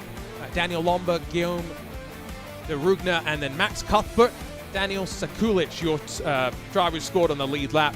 Everyone else effectively a DNF, with Christoph Herbigno, Roman Bokler, who did cross the line, albeit 5 laps down. Adam State, Timo Milikangas, Nick Langer, Paris Charles, again to get into the used car lot with Nathan Lafranche, 21st position. Run down through the GS field, where Moritz Lohner 2.5 clear of Damon Woods, and Miles will be very thrilled with that effort. Alex Nogue third on debut for Grid and Go in an iRacing special event, while Elliot Badinsky, the best of the BS Plus hybrid drivers. Liam McNeely 5th, Martin Toth 6th after a incident took him down out of play in the first of the horseshoes. Gal Valero 7th, Tommy Rozier, Jordan Backmeyer, and DJ Allison Drini, the top 10. Remember, Gal Valero, last year's winner in touring car, he steps forward to GS, while Morgan Burkhardt, Eureka Castorp, Pedro Vijario, and then Kenzie Neuhoff scored on your lead lap. 1 lap down for Byron Pierce, Matt Kendall, Andre Viella, Robert Freezer, Cody Deeth, Zach Radaway White. Several of those involved in trouble, as were Nicholas Laubish, Alberto Senau, Christoph Eliach, Aaron Zyrek, John Badefer, Claudio Mack, and Julian Van Boel. Last but not least, they don't quite fit onto just one page, but Ross McFarlane and Michael Polasek were the class of the field. And 21,000 split the World Sim Racing teammates, while Carlos Puyo grabs the third and final step on the podium, just in front of Manuel Sarlegui, while Oystein Herford, Andre Castro, Jack Sedgwick, Logan McKinsey, and Augustin Fernandez finished within 1 lap of the leader. 2 laps down for Ayrton Reutemann, Matthias Pentela, and Konstantin Stolzenberg, unfortunately classed as DNFs. See if we can get Jamie Fluke in for a chat in a couple of moments' time, but while we wait for him, Peter, a quick look again at the season that lies ahead, a full calendar of iRacing special events, and what fun lies ahead. So much, yeah. You look at the highlights in there if you're a sports car fan. Bathurst 12 Hour coming up very, very soon. Also, Mobile 1 12 Hours of Sebring, that is one you want to replicate as well. The Road America 500, Nürburgring 24. I've only got to May. If you look later on in the year, I mean, if you're a Formula Ford fan, the Formula Ford Festival in October, the SCCA runoffs, that's a great day. Lots of different things to race in there, and I've not even scratched the surface. Fantastic work from those at iRacing to put on so many great events like that. Let's catch up with our race winner in LMP3, Jamie Fluke, standing by with Peter Mackay. Jamie, congratulations. You're the winner of the 2026 iRacing Roar Before the 24. This retirement lark suits you quite well. I guess it does, a little bit. That worked out way better than I was expecting it to. Only bought this year on Thursday and just sort of ground it out ever since. But yeah, wasn't the fastest car on track today, but seemingly strategy worked out okay and somehow picked up the win. I think there was a combination of strong lap time from what we could see and the fuel strategy. Tell us about the process of coming up with that strategy, because you were, there was a few different out there, but you were completely unique in your strategy. What was the working that got you to the solution that ultimately did win the race today? I think that the best way to run a race like this is run it as long as you can first stint and then split the rest of it kind of in half, which was kind of the logical thing. I didn't take any tires in the race at all, so I was trying to distribute how the car sort of behaved on higher fuel, like trying to keep that sort of equal, I guess, and not spend as much time on a heavy tank of fuel with worn out tires. So that, I think, worked out in my favor. I'm surprised at sort of how it shook out for most of the others. I was sort of expecting a similar sort of strategy from others, but yeah, I thought I went with the I guess the default strategy on that one and ended up being the alternate, and yeah, it worked out. It certainly did. Congratulations, Jamie, on a great win. And does this mean it's a return? Are you back, or have you found the right groove for you in competitive action? In terms of super competitive stuff, I'm doing little bits and pieces here and there, but I won't be around for sort of the main event, shall we say, with the big Daytona race next weekend. Probably will be doing very few of the big specials that are team events, but the solo stuff that's this sort of length and takes sort of this amount of time out of a Saturday afternoon, I'm kind of all for it. So you'll see me in more stuff sort of like this, but yeah, that time will tell moving forward, I guess. Well, it's great to see you out on track and a fantastic win today. Class is permanent, as they say. Well done, Jamie. Thanks, Peter. Appreciate it. Oh, class is permanent indeed. Let's catch up with Ross McFarlane after a interesting 2 hours and 23 minutes. It was the last minute or so that really captivated us all. Ross, we weren't sure, being candid, if the Honda had the straight line speed and the acceleration to win in a drag race at the very end, but clearly you picked the right car. Your teammate picked slightly differently. Congratulations on the win. How are you feeling right now? Yeah, thanks, guys. No, I obviously feel pretty good. Yeah, like you said, the Honda definitely lacks the acceleration, but it gets back there at the top end. So I knew that if I just stuck on the wing of Michael, I could get it done near the end. But yeah, obviously feeling pretty good. We execute the race very well. It's very useful when you have a teammate to work with. You can kind of just pull away from the bunch. So yeah, really happy about it. In terms of the rest of the year, obviously, you know, Peter and I were discussing this. We don't often get to see too much of the touring cars outside of the World Touring Car Championship on RaceSpotTV. But what does WSR have in the plans for 2026, and what are you going to be racing in a lot? Well, hopefully we'll attend the remainder of the TCR races. Obviously, there's maybe hints of a new front-wheel drive car coming to the service at some point this year, maybe. We hope so. And yeah, so races like Thruxton are going to be good. I think is there one other new special event potentially that's been added, but in general, GT3, a little bit of LMP3, you'll see us everywhere, hopefully. LMP3 sounds quite interesting. Ross, congratulations on a great win, and looking forward to seeing plenty more of you and the team on RaceSpotTV this year. Cheers, guys. It's only fair that we catch up with his teammate as well after a sterling drive. Michael Polisex with Peter Mackay. Michael, it was so close there between you and Ross all the way through, but that final run to the flag, when you came out the Le Mans chicane, did you think you had him at that point? Yeah, I think so. It was going to be close either way, but I think Ross might have just gotten a slightly better run. The Hyundai, I think, definitely has the better straight line speed compared to the Honda, so I was hoping from the lead I could have won. Maybe if I played it differently, I could have given up the lead last lap. I'm not 100% sure, but I thought I could have had it, but unfortunately I'll have to take P2, but very happy with the WSR 1-2, and congrats to Ross for the excellent drive in the win. Yeah, you guys were completely dominant today in a race of your own compared to the rest of the field. I mean, what do you think the difference was that you both had over the field? Well, we're very experienced in these cars. We drive these cars a lot, and we pretty much know everything about them, especially on this tire model. Looking forward to seeing what they do with the next tire model next season. But it's really just a matter of figuring out all the little quirks of the TCR, how to drive front-wheel drive cars, and we're both very good at that. So just using that experience and putting it to work and not making any mistakes and being careful with the traffic, that's, I think, what really separated us. It was, it was a masterclass, that's for sure. Michael, I know it wasn't the win today, but it really was a strong performance. Well done, and hopefully we'll see you next week at Daytona. Thank you very much. And last but not least, let's catch up with our GT4 race winner. Moritz Lohner steps into the iRacing world and comes out on top. Moritz, great to see you. Not doing the Tommy Milner salute to me, at least this time, but seemed like a really interesting strategy fight. And to be honest, given how much of the race you led, given how fuel dependent it seems as well, I was surprised at how that track position played out for you.